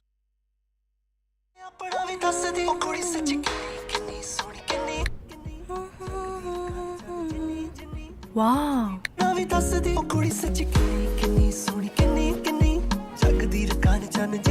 Circle to search. Only on Android. Another day, another road, and we go. Arrive with a win, moving up, we know where to begin. Wicked on the wheels, get wicked on the wheels. Arrive we go. Wicked on the wheels, get wicked on the wheels. Another day, another road, and we go. Shave it, shave it, shave it, shave it, shave it, shave it, shave it.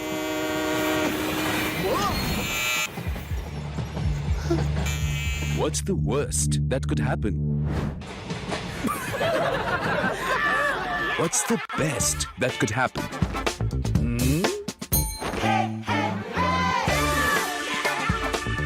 Philips One Blade. Move fearlessly. Innovation and you. Philips.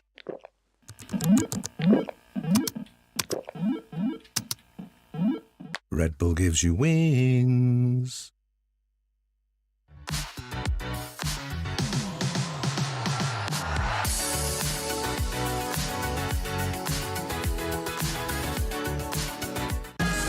Time to test the waters. Tell me how you wanna leave.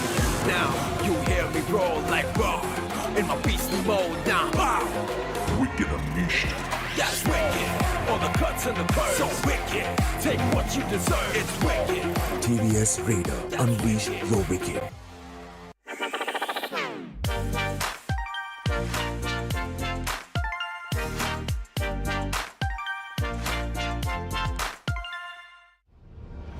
Everywhere I go, dirt and pollution dull my skin. Garnier Men Turbo Bright Double Action Face Wash. 2x brightening power. With charcoal and vitamin C, deeply cleanses dirt and pollution to fight dullness for instantly bright skin. Garnier Men Turbo Bright Double Action Face Wash. Try the #1 men's face wash in India. By Garnier Men. Red Bull gives you wings.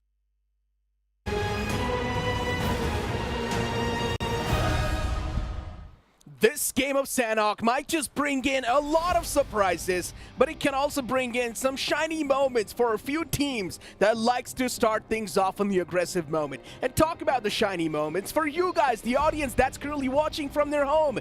Google Play Days are live. Grab the best BGMI deals right now. Oh, you gave me the throw. I was actually grabbing the best BGMI deals right now. I mean, you can't really stop me. It's pretty tempting, to be very honest.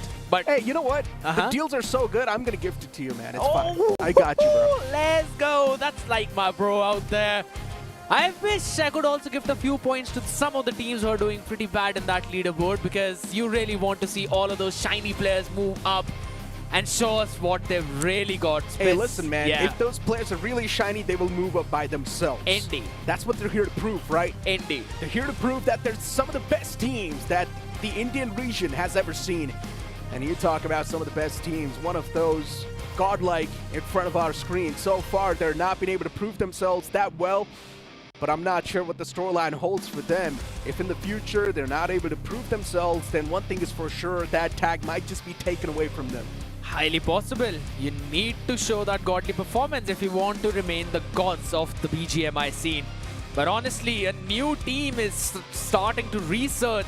This is going to be Team Tamilas that we've been talking about. The team that is not that shiny, but always find some crucial points, some crucial finishes, and always end up in that situation where they're in the top 4. Bounties, yes, being hunted, but at the same time, they always are in some good positions whenever it comes down to that circle, right? And talk about the positions, a team is that's not even seen around the zone. Team X-Park. And I guess the players are going for a mental reset before they step in to the game of Sanok. This game will be allowing the teams to go a bit more aggressive, so maybe X-Park, we might just see the rebirth. And soon enough, the plane will be hitting the skies. This game of Sanok will bring in a lot of surprises. We do not know. Maybe some of the big dogs will take an exit off the rip. Maybe the bounties can be claimed with ease. There's so many possibilities that can happen. We might see a lot of drop collisions because we haven't seen a lot of Sanok being played in this BGMS Season 3. I'm really excited to see what Boot Camp is hiding for us, what Boot Camp is holding for us. What's basically booting up in Boot Camp. That's a good wordplay out there. But at the same time, I want to see Carnival Gaming. They showed an aggressive performance yesterday, and I want to see this team continue that today as well. Yes, maybe not a 1v4, a full-on 4v4 fight being converted as flawlessly as Reckoning does. Because let's be honest, I haven't really seen any team perform so impeccably like them. I mean, in this Domination week, CG, the only thing in their mind is to dominate the lobby. A lot to fill the plate with, and yesterday Neo definitely filled the plate with an incredible clutch against Team Z, where CG could have taken an exit from the lobby with next to none points. But just because of that one single clutch from Neo, it changed the entire fate for CG. And today they're definitely going to be stepping inside of the playing field with much more of a refined and a good mindset. Iku Soul, a team that might just be pushed down a bit more in the overall standings. If they do not pop up well in this upcoming map, then things will be way too dicey for them. I really wanted to see the possibility if we're going to see Global Esports drop it towards Camp Alpha with Iku Soul. Maybe an early action that would have been booted up, but Global is not playing in this one since it's Group A. So 8-Bit, Carnival, Raven, Team Z, all of them are out in the open. Carnival recently, they haven't been dropping on their main home turf. Yes. So maybe CG can go for a drop collision against Iku Soul towards Camp Alpha. This will be quite a spicy storyline if it does come into fruition. For Godlike, I'm not sure what the game plan is going to be, but one thing is for sure, they would need to start hunting down teams once again. Try and take the advantage of the power play. It's going to grant you so many points if you do manage to wipe out a squad. And if you do make that flawless, well then that's even better. The cherry on top of the cake that you need. Because you do not have a long time after this week. It's going to go down in towards that playoffs where obviously there's going to be a humongous amount of pressure. So you do need to pick as many teams out possible right now. Because you want those early points, you want to breach in that top 4. And talking about breaching into that top 4, Vasishta Esports as well, a team that was at the first place for one of the longest times, is now looking farther from that top 4. OG, the boys are quite focused because they know on the overall leaderboard, they can't slip down anytime. For a lot of these teams, their backs are against the wall. But for some of the teams, they're looking to breach in that top 4. For teams like Vasishta Esports, in the previous game, they got taken down off the rip. But with that, even their chance to move in was taken away. Now they've got a heavy climb to do, a Herculean task in front of their screens. As we step into the second game of the day, the Big Bird's gonna hit the skies once again. This time in the rainforest. The plane flap pad starts all the way from Nakam towards Camp Bravo. And this plane flap pad is perfect. It always is the scenario whenever we talk about Sanok. Carnival Gaming taking an early drop as well, moving a bit up north, probably will end up towards Ruins. But I want to see where Iku Soul is going to be headed. Normally we do see this team head over towards Camp Alpha, but this time around, seems to be that is not going to be the case. Are we going to see this team jump into boot camp and probably boot up some weaponries to open some skulls out there? We're going to see this team go entirely in a different direction. That's a big thing. That's a big question. Reckoning moving up north over towards Paradise Resort. That's exactly where Godlike is also going. Look at Hector. He's moving all the way down south towards Sami. And there's a big drop collision between Raven and 8-Bit. Reaper's a little bit spread out. But 8-Bit, they've still got a few more players to deal with of Raven Esports. And Raven Esports is one of those teams that's in a red-hot form. Team Forever going up against Vasishta Esports. It's a fight that's been happening over and over again. Sometimes it's Vasishta Esports to come out on top. Sometimes it's Team Forever who deals a lot of damage against them. There's way too many fights happening off the rip. Even Godsreen is engaging in one of those fights. towards Paradise Resort. There's Aiku Soul facing off against Godlike. Even Reckoning Esports is there. Even Team X-Bar dropped in towards Paradise Resort. What? There's 4 teams off the rip wanting to take each other down. And there's also one bounty to be claimed. Indeed. Godlike, they do deliver the finishing blow to Team X-Park, but can they keep on with the momentum? That's a big question because Knuckle remaining out there, but the big threat is Reckoning Esports indeed, because this is a team that has demolished so many players out there. Already having those 8 early points, that means they've taken 4 players down. And it seems that X-Spark, Aiku Soul, Godlike, all of them have been their target. The Wolves are just howling like anything, and Knuckle is scared to his bone. So could be the case with Godlike. Punk, Jonathan, last 2 members remaining with a Vector in the hand and a barrel. The best weaponry out there for Jonathan is moving backwards as well. I don't think so they're going to stay longer than they need to be. They've got 4 points. Better to back off from here now. I still don't understand what just happened. Just one line. It's a massive mashup. Massacre. And then it just does not work out. As you mentioned, a massacre in Paradise Resort. Now it looks like a hell resort. I was about to say that. Not looking Aiku like Soul. Paradise. Knuckle is the only man left alive, but keep this thing in mind. This man has been the table turner for Aiku Soul in the past week. And if the same Knuckle pops off once again, then for Reckoning Esports, it might just be their demise they're meeting against, but we might just be asking too much. Gravity IGL, he knows exactly what's going on in front of him. And Lovely. eventually, the last man of Aiku Soul gets strike down. Reckoning Esports, an easy piece of the pie claimed. Seems like you actually predict a pretty good future.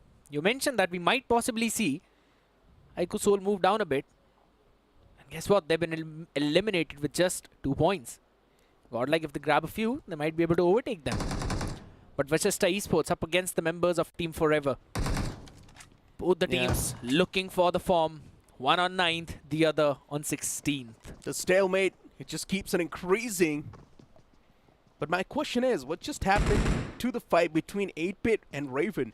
I guess 8-Bit, they have been completely eliminated from the game. Raven as well, I guess. No, Raven Esports is there, down south, towards Camp Charlie. 8-Bit, they have been taken out from the game. Unfortunate exit. They only managed to get 2 points. For 8-Bit, even for them, the firefights are not being converted, just like Team Z. They're at the 20th position right now. And that's a big red signal for them. Indeed it is. Not being able to win those fights is... It eventually will come down to the situation where you have to take these gunfights. And for now, it's Team Z, the team that you just mentioned, trying to catch a couple of players out there. But it's Carnival Gaming, looking in red hot form. No way we're seeing that. Once again, Team Z hunting down CG, or maybe the opposite end. But for CG, Team Z has always been one of those preys that they can try and hunt down. But CG this time, they're moving away. For Team Z, maybe it's a good thing. It's a big sigh of relief for them. Because yesterday, what Neo pulled off, they would not want to go off against CG once again. But yeah, for Team Z, they just try to keep their calm. They try to keep their composure. And CG moves away from that spot. I don't think so CG would want to go for the fight off the rip like that. Vachesta Esports slowly and steadily moving up against the players of Team Forever as Ash is there in the outskirts, and now Vachesta Esports, they push up. Ash gets taken down in the outskirts, and now for Vachesta Esports, they've got all the advantage they can ask for. Wow. Last Man Mafia gets spotted too, and that's going to be the nail in the coffin. The first knock and then the follow-up after that with a 3-1 split. Beautifully played by Vachesta Esports. Pushing out perfectly, playing with a good bait and switch, good trades coming in as well. And with that, they win it. But wait a second. Carnival Gaming possibly being pounced upon by the members of Team Tamilas. And this is yet again a possible bounty that you can claim. But Carnival Gaming's just power has been knocked out already. That's a big problem because Goblin as well is out. Team Tamilas, a team that holds the bounty atop their head for CG. This can be a dream fight to be converted. But they're running away. Yeah, but CG, they're just running away. S-Power was knocked out, the confirmation's instantly going to follow up, and S-Power, I'm pretty sure, he's disappointed in himself at this point. He's not going to be feeling good after that moment. CG down to just a 2-man squad. Neo and Hector still alive. I mean, as long as Neo's there in the lineup, anything can happen. You know, here's this thing. Now, I know this is going to be a pretty awkward take, but hear me out. With just a couple of players, you'd eventually be able to what? Grab a few scrap points, max to max, maybe spoil a game for another team. What do you mean by a couple of players? How many players? Max to max, what? 2 or 3 maybe, and that too if the team is not watching you. If it's a full-fledged, proper 4v2 push, there's no way you're going to win those fights. I mean, if it's a 3-man squad, you can still win the game. That's what I think. Too many ifs and buts, too many things to be looking forward to. But we're going to talk about that in a while, though, because OneBlade seemed to be hunting down the members of WSB. OneBlade and WSB. OneBlade is one of those teams that's been looking decent in their firefights. So for WSB, it's one of those fights that will be tough to convert. Xerath is taken down way too low, and he gets spotted eventually. I'm not sure what WSB's trying to do, but they're showing their backs to the opponents. And that's where the opponents, they get the striking advantage. Drigger inside of the house, keeping his position anonymous. Now he peeks out. He gives his position away. The opponents know where Drigger's position. He fights the first strike, gets the second one too. OneBlade now down to a 2-man squad for WSB. Drigger is the table turner. Someone needs to take matters in his own hands, and now Drigger is the one to do so. 2 more players standing up against him from WSB. Can he make this clutch happen? But it's so unfortunate that the power play is over. So these are just going to be 2 points. Raven Esports is being hunted down by Carpedium too. That's another great fight. That's coming into fruition. There's so many fights Sanok just brought to us. It was like a package that just unfolded with flying colors. And we do not know what color we're seeing in front of our eyes right now. Probably the gray, because it's a bit of a stalemate out here. You could just say yellow. Some shots being fired yet again by Drigger. He really wants to take this one, right? He wants to also be into that, a player who can do the 1v4 thingy list, if you have any. But it's Kana in KSR7, cooking up an 8. Drigger, not a lot of HP to work with. Drigger wants to take this fight. Yep. He does not want to show his back for this fight because he knows already a lot of damage is being dished out against his team. He cannot go for the winning game anyways, but he can definitely convert this fight in his favor. The power play is already done. Drigger's managed to get 2 finishes so far. For Not WSB, this can be a decent start, only if Drigger manages to take down the remaining 2 players. Another man is taken down way too low, but OneBlade, they deny the possibility of this clutch. Indeed. But it finally is yet again Team Tamilas chasing the members of Carnival Gaming till the end of the earth. And finally probably taking them down too. I guess they're in the clutches of Godlike as well. So that team has also joined in to try and catch a few action out live. Team Z, close to the members of Reckoning. Reckoning's bounty is still claimable. And as you mentioned, the members of Raven up against Carpedium. Hanzo is going to be taken down. Sprayed down. Kamla showing his position perfectly by diving in. Wait, did Raven have a bounty on top of their head? No, right? Nope, no bounty. They were out of top 4 for a while. Yeah, you got a point. But yesterday, Raven Esports, they got the chicken dinner, so I thought maybe they would have the bounty, but Team Tamilas is the one to hold the bounty with them for now. True. But if there was a bounty on top of their head, then for Carpedium, the exact bounce back they needed. I mean, you could talk about it. Yeah, that's probably what they needed, but I don't think so that's enough. You have to hunt the bounties in these cases because the fights are happening all around the board. The players are being finished off by different teams, and that's what you really want to focus on. Atanki out in open. OG once again switching the playing for. Yesterday, I think he was not playing. It was Wizjod, AKOB, Veyron, and Aru. This time, I think he's back in the playing for. OG, okay, sort of struggling with their firefights, but this time they start things off with a bang. Second man taken down as well. AKOB, once again, the man's feeling himself. The third man gets strike down. OG, I think he's the one to take down Phantom right there. But Godsreen's Fury is the last remaining player inside of the fight. And Godsreen, they hold the bounty on top of their head, but no! It's the third party! We'll have to check. Is it? No, it's Aru! It's Aru to claim the last man. Oh my god, no, it's not a third party. As you mentioned, it was Aru from the far fray to strike down the last player. That's the bounty claim from OG. But it was not done in the power play, so that's going to be 14 points in total. Yeah, that's true. But it's absolutely fine, right? 10 additional points. That's what you would love to have. But right now, oh my god! Punk with a third party nade coming in. Saeed has been taken down. So Scout has to give that revival. Never Oh my God, no way. mind.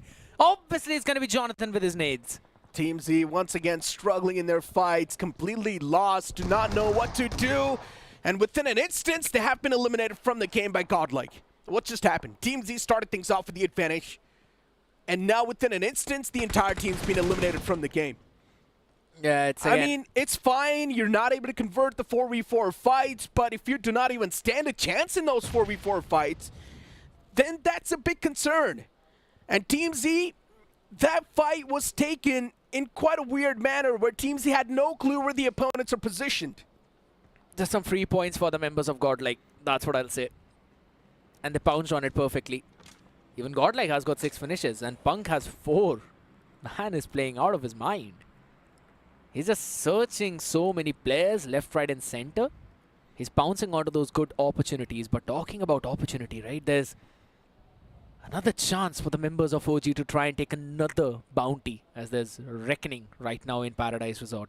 Maybe you can't say Godlike finally realizing the importance of power play and the finish points. Probably.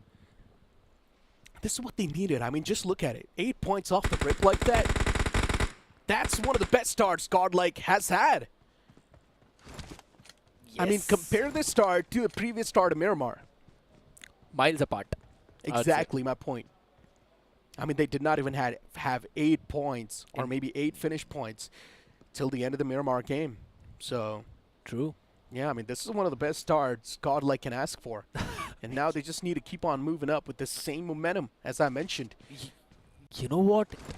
The position that the members of OG have taken was the exact position where Team Z got deleted.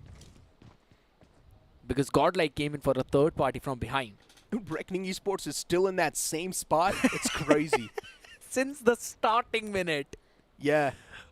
My God. They've got 11 finish points so far. That's really nice.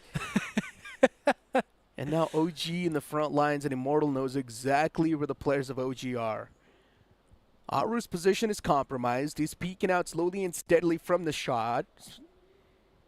He wants to bait some of the shots upon himself so that he knows the confirmation of the enemy's position. Probably. But it's a trapping setup from Reckoning Esports. They're ready. It's a spring trap. As soon as the players of OG, they step into this area, the spring trap activates. Just want to see how well it's going to work. Because OG are also looking in a pretty solid form, specifically AK in this one. Couple of knocks with the DBS as well in the previous fight. And there was a good amount of support coming in from Aru. I want to see Atanki pop off as well, right? Because this man in that previous official tournament was also doing pretty solid. I want to see how he's going to perform. Having some struggles, but at least he's got 1 finish in this one. I mean, I think he's a different kind of assaulter, right? He is an assaulter. He's a fragger. But he's a team player. True. He only goes aggressive when his team makes the calls. He likes to play with a team.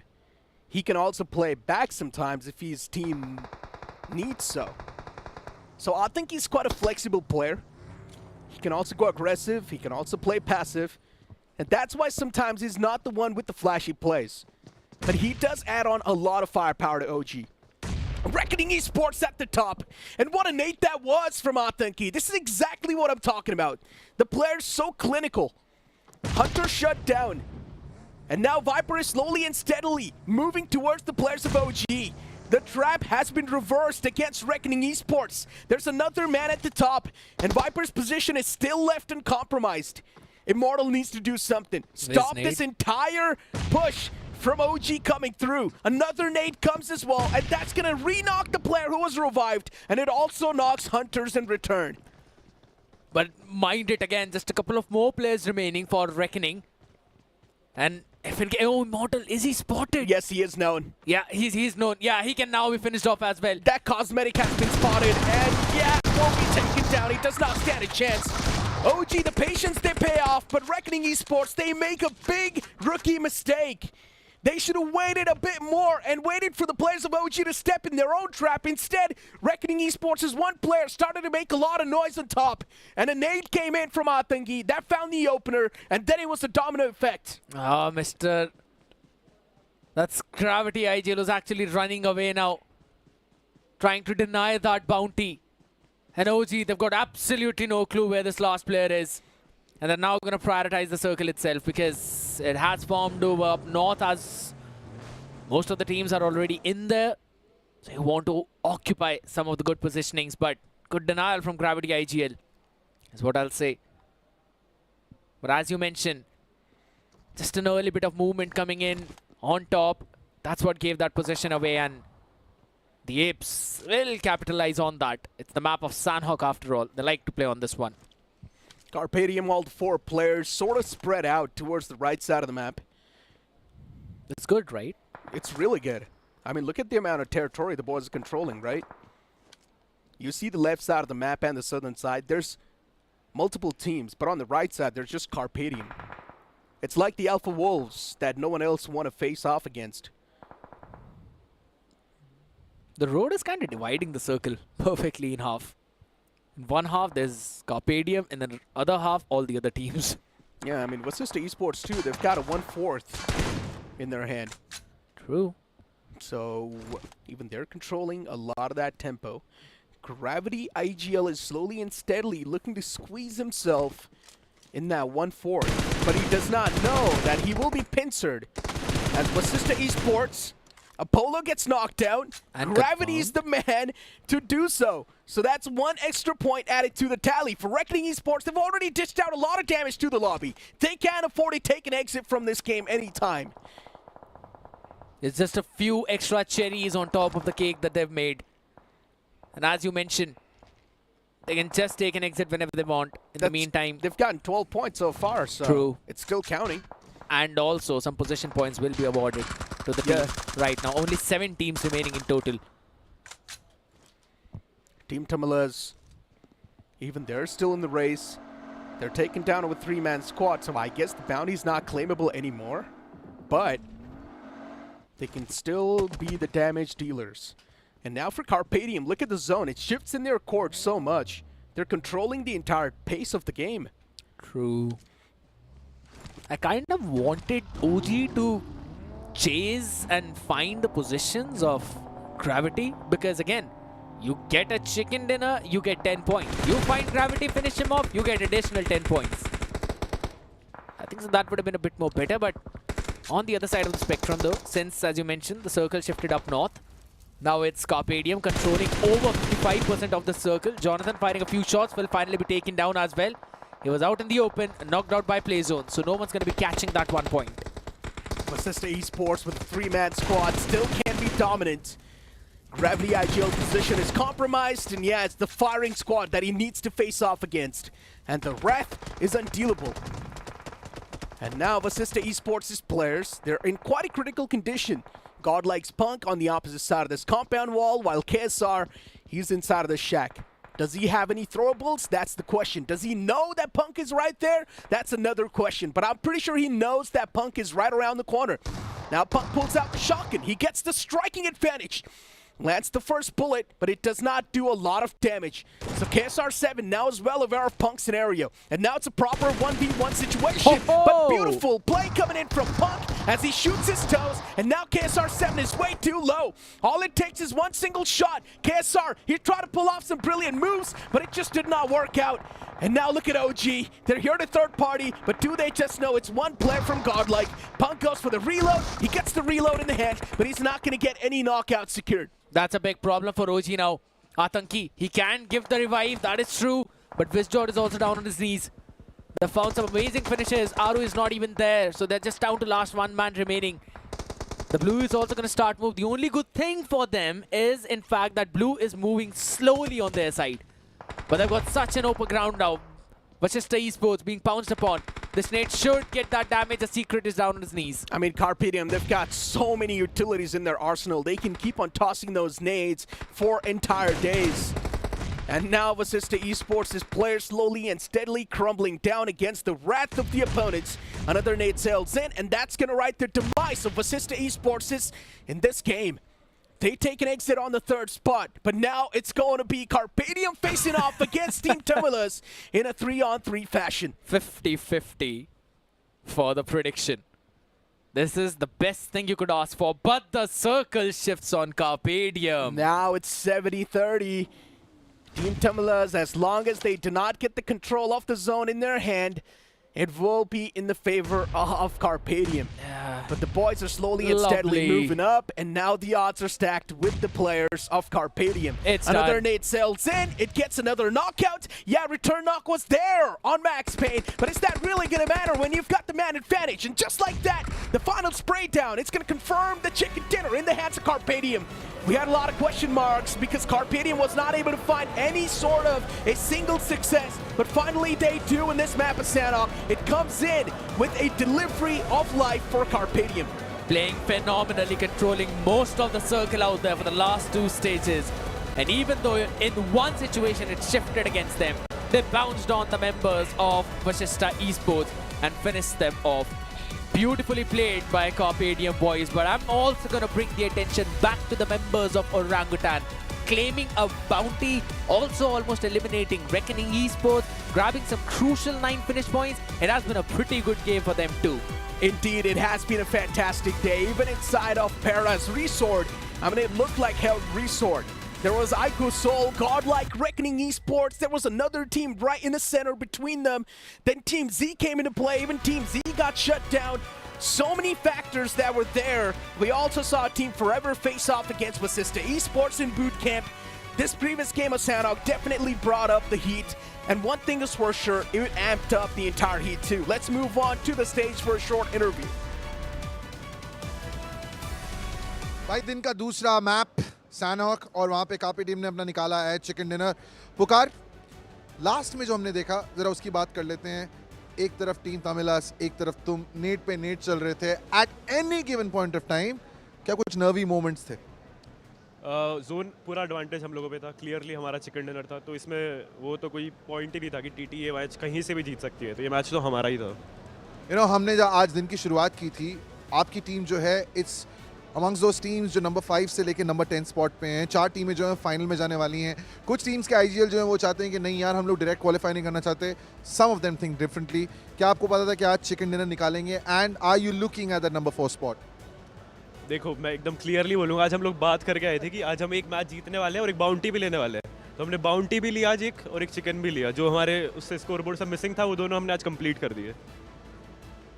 कुछ हद तक आपकी performance consistent रही, फिर जब ये इतना unrelenting format है कि कहीं पे भी चूक होती है, कहीं पे भी गलती होती है, so you and up giving away points, you and up losing points. But इस स्टेज पे क्या चीज़ें हैं जिस पे अभी भी काम करना बाकी है सीडी को? हम लोगों को थोड़ा कोऑर्डिनेशन पे ही वर्क करना है, क्योंकि हमारी टीम 20 दिन पहले ही बनी है, और बाकी तो इतना कुछ है नहीं। कोऑर्डिनेशन ही मेन है, सिनर्जी मेन है, बाकी ऐसा तो कुछ प्रॉब्लम हम लोग फेस नहीं कर रहे खास। 20 टीमें हैं एंड आई एम श्योर 20 की 20 टीम्स एक्चुअली 19 आपके लिए राइवल्स हैं, बट उनमें से एक रेवेनेंट है। So any message to your rivals revenant?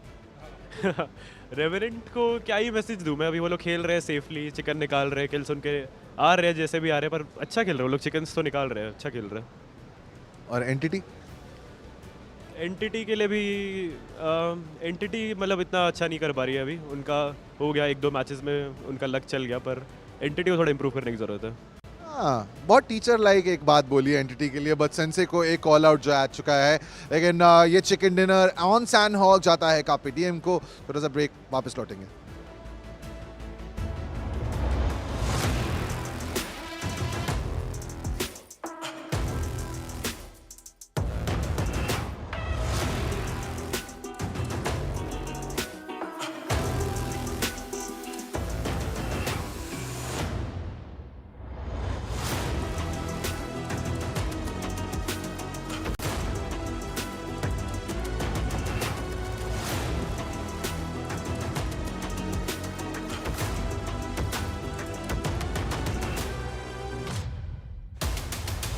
खुद को साबित किया है हर बार, इस बार जीत की पुकार।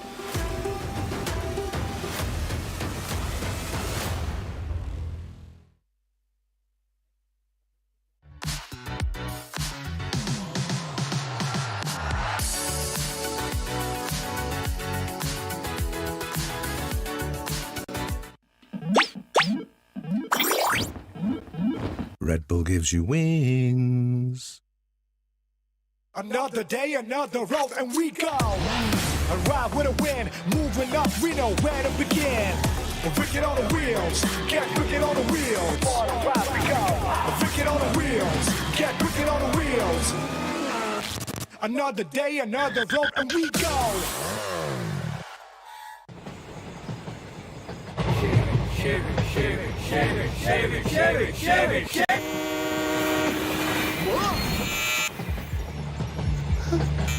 What's the worst that could happen? What's the best that could happen?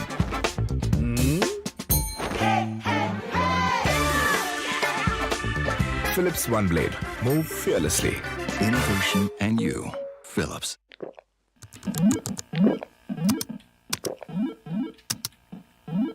Red Bull gives you wings. Time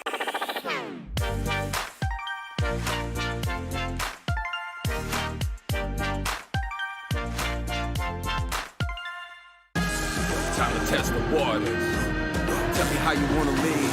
Now you hear me roll like raw in my beastly mode. Now, wow. Wicked unleashed. That's wicked. All the cuts and the curves. So wicked. Take what you deserve. It's wicked. TVS Raider, unleash your wicked.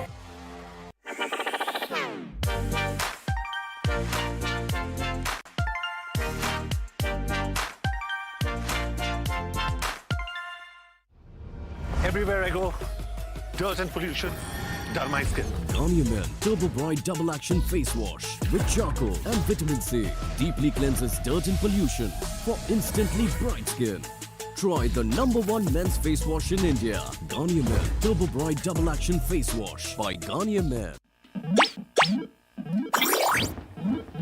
Red Bull gives you wings.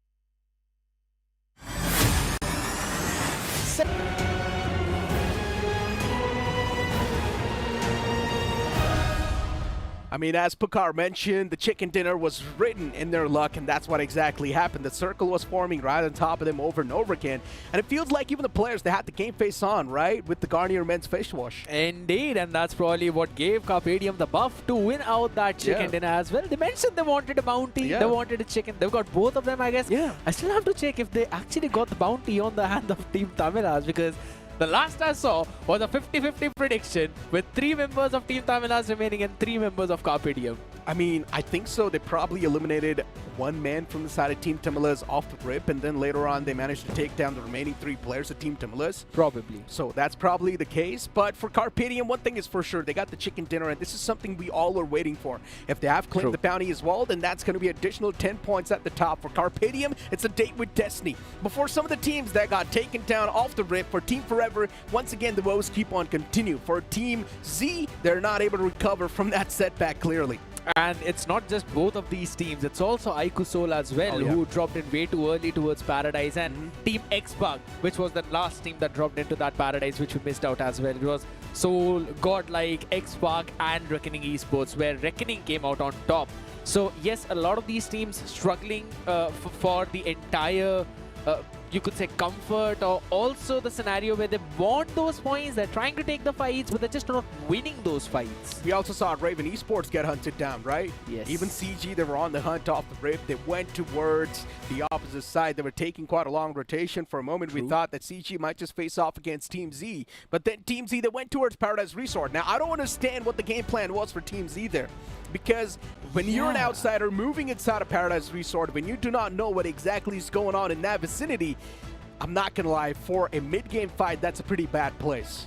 It seems like they had absolutely no clue that there could be Exactly my another point. team remaining there, Behind them. players. Exactly. Which And was godlike. there was also a big questionable decision too, because exactly where the nade landed, that was the same spot where Scout went in for the revival as well. So no reposition, right? No reposition. That's the whole point about it. So quite a lot of difficulties them facing in that situation, but definitely Carpedium having a lot of fun, since Max is the MVP of the game with 5 finishes. And I guess they also got a decent amount of finishes on the belt, right? 5 finishes, just 45% finish contribution. So it was indeed quite a decent game at the bounty points at the top.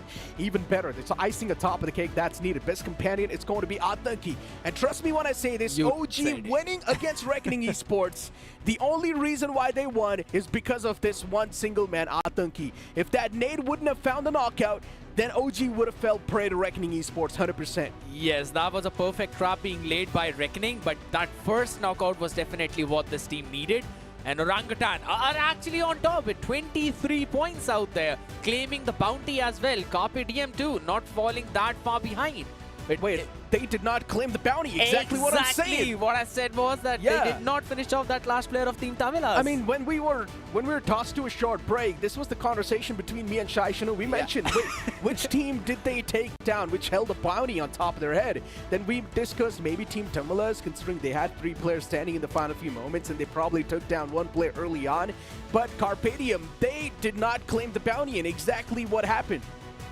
I guess so. They were mentioning about the previous game where they claimed 1 bounty, which... Yeah, when after the game we had the discussion that Carpe Diem did claim a bounty. That's why they also have that 10 points. That's probably what they're mentioning. So in both the different games, 2 different milestones, they achieved it perfectly. It was a pretty decent game for Carpe Diem. It was a decent day, yeah, definitely. For Carpe Diem, this is exactly what they needed to bring themselves back in the groove, and they have done so. For OG too, the second game was quite nice, right? 21 points or 23 points accumulated from that team. That's pretty nice because OG, they claimed the bounty against Reckoning Esports. Keep that thing in mind.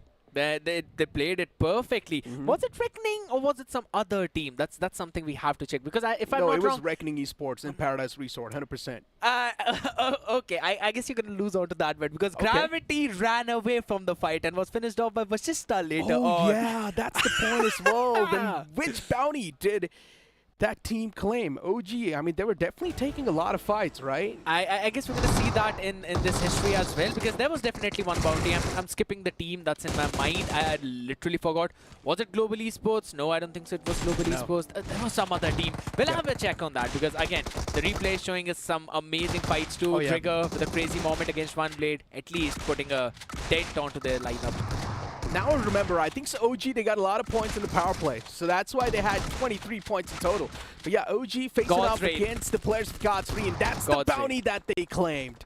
Now I get it. Because OG, they faced off against Reckoning and God's Reign themselves too, and these were the 2 teams that had the bounty in their hands. Yes. They almost wiped out the entirety of Reckoning Esports, but as you mentioned, the last man, Gravity IGL, he was alive for quite a long time. Yeah, he just ran away, he took an exit for that, and it was a pretty good decision, right? Because if that bounty was given to OG, they would have ended at 20, not even 20, 43 points. 34 points. 34 points. Yeah, exactly. That's still a pretty big leap. So denying your opponents to close in that distance, that's what you needed. And OG, they went in for a long rotation, were taken down, and eventually, this was a great pick by Carpe Diem. Hands down, it was a really nice pick. Then the utility utilization too from Max Payne and his teammates, which were Carpe Diem. Nicely done. Team Tamilas, they could not have had a chance because they needed to move inside of the safety lines, and that's where they screwed up. The zone just favored the players of Carpe Diem, and as Pakar himself mentioned, they did not really work too hard for this chicken dinner. It was just in their territory. Yeah, true. But again, at the same time, we have to focus down on the fact how they had 55% of the circle for them. Yeah. So even though it was in their territory, they had the majority of that territory in their favor. So working around, realizing where the opponents are, and then positioning yourself to utilize that circle is definitely amazing. And again, they did not fail like the Red Bull can. They made sure that they were standing on top. I mean, if the other teams wanted, they could have definitely went in for the other portion, but this game of Sanok just came in with a lot of aggression. Teams wanted to challenge, fight left, right, and center towards Paradise Resort. It looked like Hell Resort. Even in Boot Camp, we had a drop collision. Even Raven Esports, they faced off against 8-Bit. They wiped out 8-Bit entirely. I mean, the standout player of the day, it's going to be Max Payne from Carpe Diem because they've had a fantastic day today. You know, fun fact, he's got 6 finishes in total. 5 of them were from the previous map of Sanok. Just got 1 finish in the first game, right? But still, for Carpe Diem, this is the exact bounce back we needed to see. True. Now they're back to life. Now we just want to see what the future holds because the top 4 is still looking solid. Exactly. So I also want to see how many teams are going to tumble down there, and if Global Esports is up in the top 4 or not. That's a big question for me. Exactly. But you know what? Let's move on to the short interview with the man from Carpe Diem, Max Payne. And Max Payne here from Carpe Diem. You know the first question, so I'm not going to waste my time and your time asking you that question. Could have stopped at Max, लेकिन तुम Max पे रुके नहीं, तुम्हें और दर्द चाहिए था अपने नाम के आगे. Why Max Payne, bro? Actually मुझे नहीं चाहिए था, मेरे टीममेट्स ने बोला कि ऐसा नाम रखना जो तुम करोगे गेम में. सो उन्होंने ही सजेस्ट किया कि सबको पेन देना है तो अपना नाम मैक्स पेन रख. आई होप सारा जवाब जो है वो आपको मिल गया है. हमारे जो कास्टर्स हैं वो भी इसका इंतजार कर रहे थे. और लिसन, अभी जब हमारी पुकार के साथ बात हो रही थी eight the end of that match जो आपने सैनॉक पे खेला, आपकी टीम जो है वो टूर्नामेंट के बस कुछ ही टाइम पहले बनी थी, राइट? एंड चाहे वो ज़िंदगी में रिलेशनशिप हो या ये स्पोर्ट हो, यू नीड केमिस्ट्री. तो केमिस्ट्री पे how did you guys even work and was it easy और वाज इट डिफिकल्ट? एक्चुअली ज़्यादा कुछ डिफ़िकल्ट तो नहीं था बिकॉज अभी कोऑर्डिनेशन अभी भी नहीं है, बट सोलो गेम सबका अच्छा है इसलिए ज़्यादा दिक्कत तो नहीं हो रही है. कोऑर्डिनेशन अभी बिल्ड हो रहा है एंड फाइनल्स तक हो जाना चाहिए. जब मैं पहुंचा था ना वहाँ इनकी डेस्क पे, इसने मुझे साफ बोल दिया था, भैया आप मुझसे कोई सवाल मत पूछना. हु वुड हैव थॉट कि ये stand out player of the day बन जाएगा 6 फिनिशेस के लिए. You got amazing control. लेकिन अब कापी डीएम के लिए मेन टारगेट क्या है कि आप प्लेऑफ्स में खेलना चाहते हैं? क्योंकि ये जो आपने सारी मुश्किलें बताई, do you want to make sure that you iron them out before you go into the finals, या आप से फाइनल में पहुंचना चाहते हैं? अभी फाइनल्स में पहुंचना चाहते हैं. ऑब्वियसली हर टीम टॉप 4 के लिए आती है एंड टॉप 4 खेल के ही हम जाएंगे, टॉप 4 में ही जाएंगे. ऑडियंस का एक सवाल आया है कि इस मैच को जीतने के बाद क्या आपको, आपकी टीम कापीडीएम को एक बूस्ट मिला है as far as morale is concern? हाँ, बूस्ट चाहिए था, इसलिए ही चिकन आया, नहीं तो हम चिकन के लिए जा नहीं रहे थे एंड ये मैच चिकन के लिए ही खेला हमने, इसलिए चिकन भी आया और बूस्ट भी मिला. दिल क्या कह रहा है भाई? क्या तुम कापीडीएम को फाइनल में देखोगे? ऑडियंस ये पूछ रही है. फाइनल्स में तो ऑब्वियसली दिखेंगे ही. नहीं मतलब नेक्स्ट स्टेज में ही पहुंच जाएंगे या थोड़ा सा लंबा रास्ता लेंगे? नेक्स्ट स्टेज में ही पूरा ट्राई है पहुंचने का. सुपर. रांची का ये लड़का है और आज इसने बिल्कुल वही बात दिखाई है जो रांची के एक और बहुत मशहूर बंदे ने दिखाई थी. Max Pain, thank you so much. जवाब मिल चुका है. Now nobody is going to ask why he calls himself Max Pain. I mean, Max Payne is here to deliver the maximum pain, but I think so there's also a video game called Max Payne. Maybe that's one of the main reasons why he named himself Max Payne. Highly possible. I thought the same thing. And again, Suren out here just making me question my life choices out here, mentioning how chemistry is important. I was never a very good student of chemistry. Okay. That's the reason why I mean, I he's was talking about relationships and the chemistry that you need between your friends or your relationships. Haven't been good at that either. Okay, makes sense. But moving forward with the conversation now, Carpedium, as Max Payne mentioned, they're definitely going to try to go for that long shot. They're definitely going to try to directly step into the top 4 and move into the grand finals. But a team that is struggling with their momentum, but a team that was struggling when it comes to the communication and the synergy, does Carpedium really want to directly step in the grand finals? I mean, if they move through the playoffs, it can help them iron the stuff out. It indeed is true, but at the same time, you do not have a lot of leeway when it comes to those playoffs. So that's probably one thing a lot of those teams would also try to keep that in mind, that it's better to take the rest for a couple of days as well, and also basically read on to what your opponent is doing to try and create a good counter strategy. I mean, speaking of the opponent, Entity, today's day was not that great, man. We all had expectations from Entity, Aquinox. He's still able to deliver the numbers on the board, but for some reason, the rest of the lineup is not coming back to life. Tomorrow's day will be quite crucial for every single team because as the days keep on passing by, as the games keep on passing by, we know the qualification for the grand finals is way too close. And it's just a few days away for the top 4 teams to directly ship on to the grand finals. But we've got the Philips One Blade moments of the day, and this is how the entire action kicked off, especially in the game of Miramar. Godsreen hunting down the players WSB, where Godsreen, they made it look so easy. It was just picture perfect coming in from them and making sure that they apply that code as well in that flying vehicle. That was a perfect pinch. And honestly, if we were talking about the teams that definitely were looking pretty hot, but eventually their flames were extinguished, One Blade and even Godlike. Yeah, Godlike coming up with some questionable life decisions, quite a questionable rush that they made, and that's why it just did not work out. Then later on, Revenue Esports, with their tactical brilliance, they were the one to come out on top in that game of Miramar. Every single choice they made was perfect. Every single decision they made in the fights was perfect, and this is why I say Revenue Esports' lineup is supposed to play this way. Indeed, but again, Mogo as well performing pretty decently, if I'm not wrong. They came out second in that entire engagement, maybe third too. And yeah, out there, Sensor also showing the third form of his thunder breathing. Probably a big fan of Zenitsu out there. And if you're a Kimetsu no Yaiba fan, make sure you check out Demon Slayer on Crunchyroll. But hey, all that aside, There was a team that I had high hopes from today, and it was Carnival Gaming, but they failed to deliver. Hey, talk about failing to deliver, and 8-Bit's not that far behind. Right off the rip in the map of Sanok, they failed to deliver too, and Vasista Esports taking down Team Forever. For Team Forever, yes, we did witness one glorious day, but then after that, we haven't seen that team back in the race anymore. For WSP, they faced off against the players of One Blade, where Drigger was the only man who was able to keep up with the pace, but unfortunately, he got overwhelmed by the presence of One Blade. Almost trying that 1v4 as well. He was not retreating, he was always repositioning. But talking about repositioning, and this is the moment that pops up, talk about irony out there. I really wanted to see them change a few things, but eventually things not falling in the hands of Team Z yet again. Early elimination out there, but this was the moment where Atanki provided an insane opening with Vizjot's follow-up. And then Gravity coming up with the best possible decision to just back away from the fight and make sure that he's not giving the bounty to that one single team. In the end, he got taken down by the players of Vasista Esports. That's a whole other thing. But in the final few moments, it was a 3v3 standoff between Carpedium and Team Tumulus, and Carpedium with the zone advantage, they secured the chicken dinner. Indeed. They wanted to play in for chicken, and they won the chicken dinner as well, as you perfectly mentioned. So a pretty solid day coming in for their side, but another team that again failed to perform, and it is pretty surprising as well because of their consistency that we were looking at, is Team Tamilas.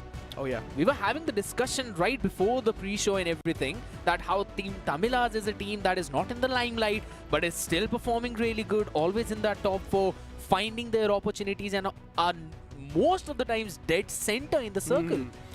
I mean, I guess there's a lot of stuff that needs to be broken down, right? There's so much analytical data, especially in the first game in that Miramar fight of Revenue Esports and how they control that entire final few moment. Speaking of Team Tumulus, the second game was decent, I would say, considering they were there in the top 2 with a bit of finish points here and there, so still it's keeping them in the race, it's keeping them close to that top 4, and as long as you're close to that top 4, that's all that matters, man. If there's a big distance between the 4th and your team's position, then that's a big sign of concern. Absolutely. And again, since you're already talking about the gap being made, Reckoning is a team that I still feel is making that distance. Now the top 1 is probably out of contention, or top 2 is what I will say. Both of these teams are probably at 190 and over 200 points, so that's a big difference. Hey man, for teams like IQ Soul, Team Forever, the gap just keeps on increasing. For Team X Park, they're still not being found. We're still trying to search them. And then for teams like Entity, they're slowly and steadily losing their form, losing their grip. But you know what? Let's move on to the BGMS Season 3 breaking point, where a lot of the analytical data will be broken down. Thank you so much Johnny. और yes, आज का दिन जिस तरीके से शुरुआत हुआ, हम सोच भी रहे थे कि किस तरीके से अंत होगा। अंत की जब बारी है तो सबसे बेहतर परिणाम किसी एक ही को मिलता है, और ऑलरेडी हम वो सबने देखा। लेकिन फाइट की जब बारी है तो एक फाइट है जो मेरा पूरा ध्यान खींच के ले गया, और हम सभी का ध्यान इनफैक्ट खींचा है। तो सीधा चलते हैं उस फाइट की तरफ जहाँ पे ओबी वर्सेस WSB वन ब्लेड का फाइट यहाँ पे स्टार्ट हुआ था काफ़ी बेहतर तरीके से। 4v4 सिचुएशन जहाँ पे वन साइडेड कुछ नहीं था, लेकिन एक चीज़ वन साइडेड क्या हुआ, आइए मैं यहाँ पे आपको दिखाता हूँ। स्टार्टिंग पोजिशनिंग अगर आप देखें तो यहीं से आपको आधी चीज़ें पता चल जाने वाली है। जेरेफ उन्हें पता चल चुका था कि मैं बहुत गलत पोजीशन में, और ये इनको कहीं ना कहीं पीछे की तरफ ढकेला। लेकिन अच्छा लगा यहाँ पे सरकार को देख के, और ये कोऑर्डिनेशन था कि आप थोड़ा ऑफ एंगल निकलिए, थोड़ा वो एंगल बनाइए, और मैं उन्हें मजबूर करूँगा कि आप थोड़ा कवर्स में जाएंगे। और उसके बाद सरकार के पास एक बहुत बेहतर यहाँ पे हमें एंगल आता हुआ देखने को मिला। सो अगर आप देखें यहाँ से उन्हें पुश किया गया, सरकार के आने से पहले इतना ज़्यादा उन्हें डैमेज दे दिया गया था कि बच्चा कुछ काम उन्होंने बड़े आराम से किया। और कभी भी जीवन में बैक दिखाना आपके लिए भारी पड़ता है। मुझे लगता है ये काफ़ी अच्छे तरीके से जेरेफ पे आप समझ गए होंगे। आज के बाद से कभी भी वो अपना बैक तो नहीं दिखाने वाले हो। ट्रिगर जो कि एक लौते खिलाड़ी थे वहाँ पे, उन्होंने अपने आप को संभाल के वहाँ पे रखना चाह रहा था, लेकिन यस, जेरेफ को वहाँ पे डाउन किया गया। और देखते ही देखते ये जो फाइट थी वो बहुत ज़्यादा वन साइडेड हमें होते हुए देखने को मिली थी। एक लौता खिलाड़ी जब बचता है तो हम मान के चलते हैं कि हाँ, एक फिनिश, 2 फिनिश, उससे ज़्यादा आप कुछ नहीं कर पाओगे। लेकिन ट्रिगर ये खिलाड़ी कितना एक्सपीरियंस बैग में कैरी करता है उससे हम सब वाकिफ है। तो वही यहाँ पे हमें होता हुआ देखने को मिला। पहले बहुत ज़्यादा यहाँ पे रैली हमें होते हुए देखने को मिला, कंपाउंड टू कंपाउंड, पूरा राउंड द कंपाउंड, हर तरफ जाके परेशान किया, और आखिर में यहाँ पे उन्हें पकड़ा गया। जो कि ये सिचुएशन सबसे इंपॉर्टेंट रहेगा। एंगल जो कि हम जानते हैं, एडीएस हमेशा आपको उनके सर पे रखना है, और जैसे ही वो बाहर रहेंगे जैसे ही वो बाहर आएंगे उसको वहाँ पे इंस्टेंटली एक शॉट देंगे प्यारा सा, और एग्जैक्टली वही हमें वहाँ पे होता हुआ देखने को मिला। काम यहाँ पे खत्म नहीं हुआ, क्योंकि जैसे ही इन्होंने ये नॉक किया वो चाहे फिनिश कर लीजिए, लेकिन जैसे ही उन्होंने फिनिश करने की कोशिश की वहाँ पे सरकार आ गया, और सरकार को भी बोले कि आपकी सरकार तो यहाँ पे नहीं चलने वाली, आपको भी गिराएंगे हम। और सबसे अच्छी बात है नॉक के बाद वो फिनिशेस भी निकालने में उन्होंने ज़्यादा वक्त नहीं लिए, क्योंकि जो बैकअप की बात थी अगर आप देखें तो बहुत ज़्यादा दूर तक भी हमें देखने को मिल नहीं रहा, और इसी कारण काफ़ी आसानी से ये 2 फिनिश हमें आता हुआ देखने को मिला WSB के लिए। जहाँ पे खाली हाथ जाने वाले थे उससे बेहतर तो मैं बोलूँगा कि 2 फिनिश निकालिए, वो भी काफ़ी बेहतर था। बट आखिरकार बहुत ज़्यादा दौड़ा भागी के बाद आखिर में रोका गया, जो कि यहाँ पे एंगल अगर आप देखें इन्हें पता था कि ये आने ही वाली, और जैसे ही आए वो एंगल रेडी था। ट्रिगर यहाँ पे सोचे समझे, लेकिन जब तक बचने की बारी आई बहुत ज़्यादा देर हो गया, और यही वो फाइट थी जिसने मेरा बहुत ज़्यादा ध्यान खींचा। आई नो ट्रिगर ने काफ़ी अच्छी कोशिश की, लेकिन जब नंबर्स की बारी आती है तो उसमें वन ब्लेड ने काफ़ी अच्छे तरीके से वो फ़ायदा उठाया। तो ये था जो फाइट मुझे बहुत पसंद आया। तो मैं कास्टर से जानना चाहूँगा कि आपको ये फाइट कैसा लगा? I mean, the only reason why WSB is losing out on the majority of the fights is because the timing is just off, man. They do decide to back away from that fight. They do decide to reposition themselves, but then they end up showing their backs to the opponents, and that all comes down to the timing. Their timing has been really crucial, but they're not able to capitalize onto it with perfection. And as you mentioned, it also comes down to the communication, because as you just stated things, some of the positions are pretty good if you want to aggress on your opponents, but then the call comes out to be just retreat, and that's not the best way where you could go in for that retreat, just with the ZF as to how things happen. So I agree that there have been big questions as to how WSB is playing. I think so. The next few days are going to be super crucial for them. I mean, the bad thing for Trigger is that, yeah, he did get those 2 finishes instantly wrapped up, but the problem is he didn't get those finishes in the power play. He was just off a few seconds. If he would have gotten those 2 finishes, he would have gotten 4 points in the power play, but unfortunately he was just unlucky, not able to wrap up those finishes in time. Power play ran out, and then he just got 2 individual points for his team. For WSB, it's just a whoa, that's never ending, and the same thing can be said for Team X-Park, because they started things off with just a 3-man squad. Indeed, and as you mentioned, starting things off on 3-man squad, it's not the best way where you would want to jump into the Paradise Resort, because there were so many wicked players out there. Yeah, and speak of the wicked players, TVS Raider, our mobility partner. I mean, it's not just all about the looks, right? There's a Smart Connect version with 99 connected features. And guess what? It apparently comes with a 5-inch TFT screen. Now, isn't that super wicked? And just look at that Black Panther edition. It looks so good. Specifically AKOP on top of it, looking like the man who really wants to hunt people, and today he did show it against the members of God's Reign too. I mean, AKOP has always been the glorious man for this entire lineup. In the past, he's pulled off a nuclear performance, and now once again, AKOP coming back, delivering when it matters the most. Reckoning Esports, the first team to cross that 200 points barrier. They've managed to get 203 points. God's Reign underneath them with 183, and then you've got Team Timilas with 178. As I mentioned, Team Timilas have gotten decent point in the second game to sustain that spot in the top 4. And the only team who has not got a chicken dinner and is still in the top 4, not just the first page, Global Esports. This team has decided they just want finishes, and they're getting it. I mean, latter half of the board, CG on the 14th. You've got Team Forever on the 16th, slowly and steadily losing that grip. You've got so many teams that are not supposed to be over here on the latter half of the board, but they still are, and something needs to be done. Look at 8-Bit with just 69 points underneath Team X-Park 2. There's a big thing that I just noticed. Mogo has got 2 chicken dinners for themselves, yet not even crossing the 120 point mark, and seeing the difference. 170, 120, that's a 50 point difference already. That's exactly my point. Destro still believes that teams can play however they want, teams can go aggressive if they want, but we're still going to stick to our main strat, which is to play defensive. But he needs to realize it's BGMS. And the format really compels, really wants these teams to go aggressive and grab those elimination points, because that's the only way you can build yourself that cushion and you can build yourself that point. And if Destro does not go aggressive, well, then playoffs is inevitable.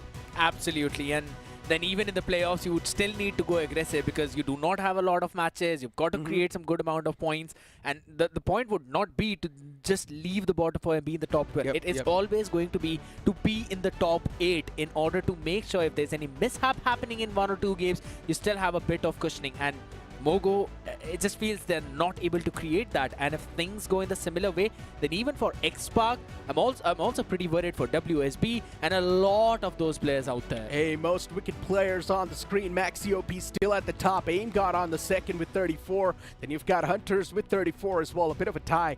But you can see from the first till the 5th, there's not a lot of points separating these guys. 36 still 31, and Max has also made it into the top 5. This man has been there, and again, most of that is because of WSB, let's be honest, because of those Pochinki drops. Alright, I'm not gonna pound on it long.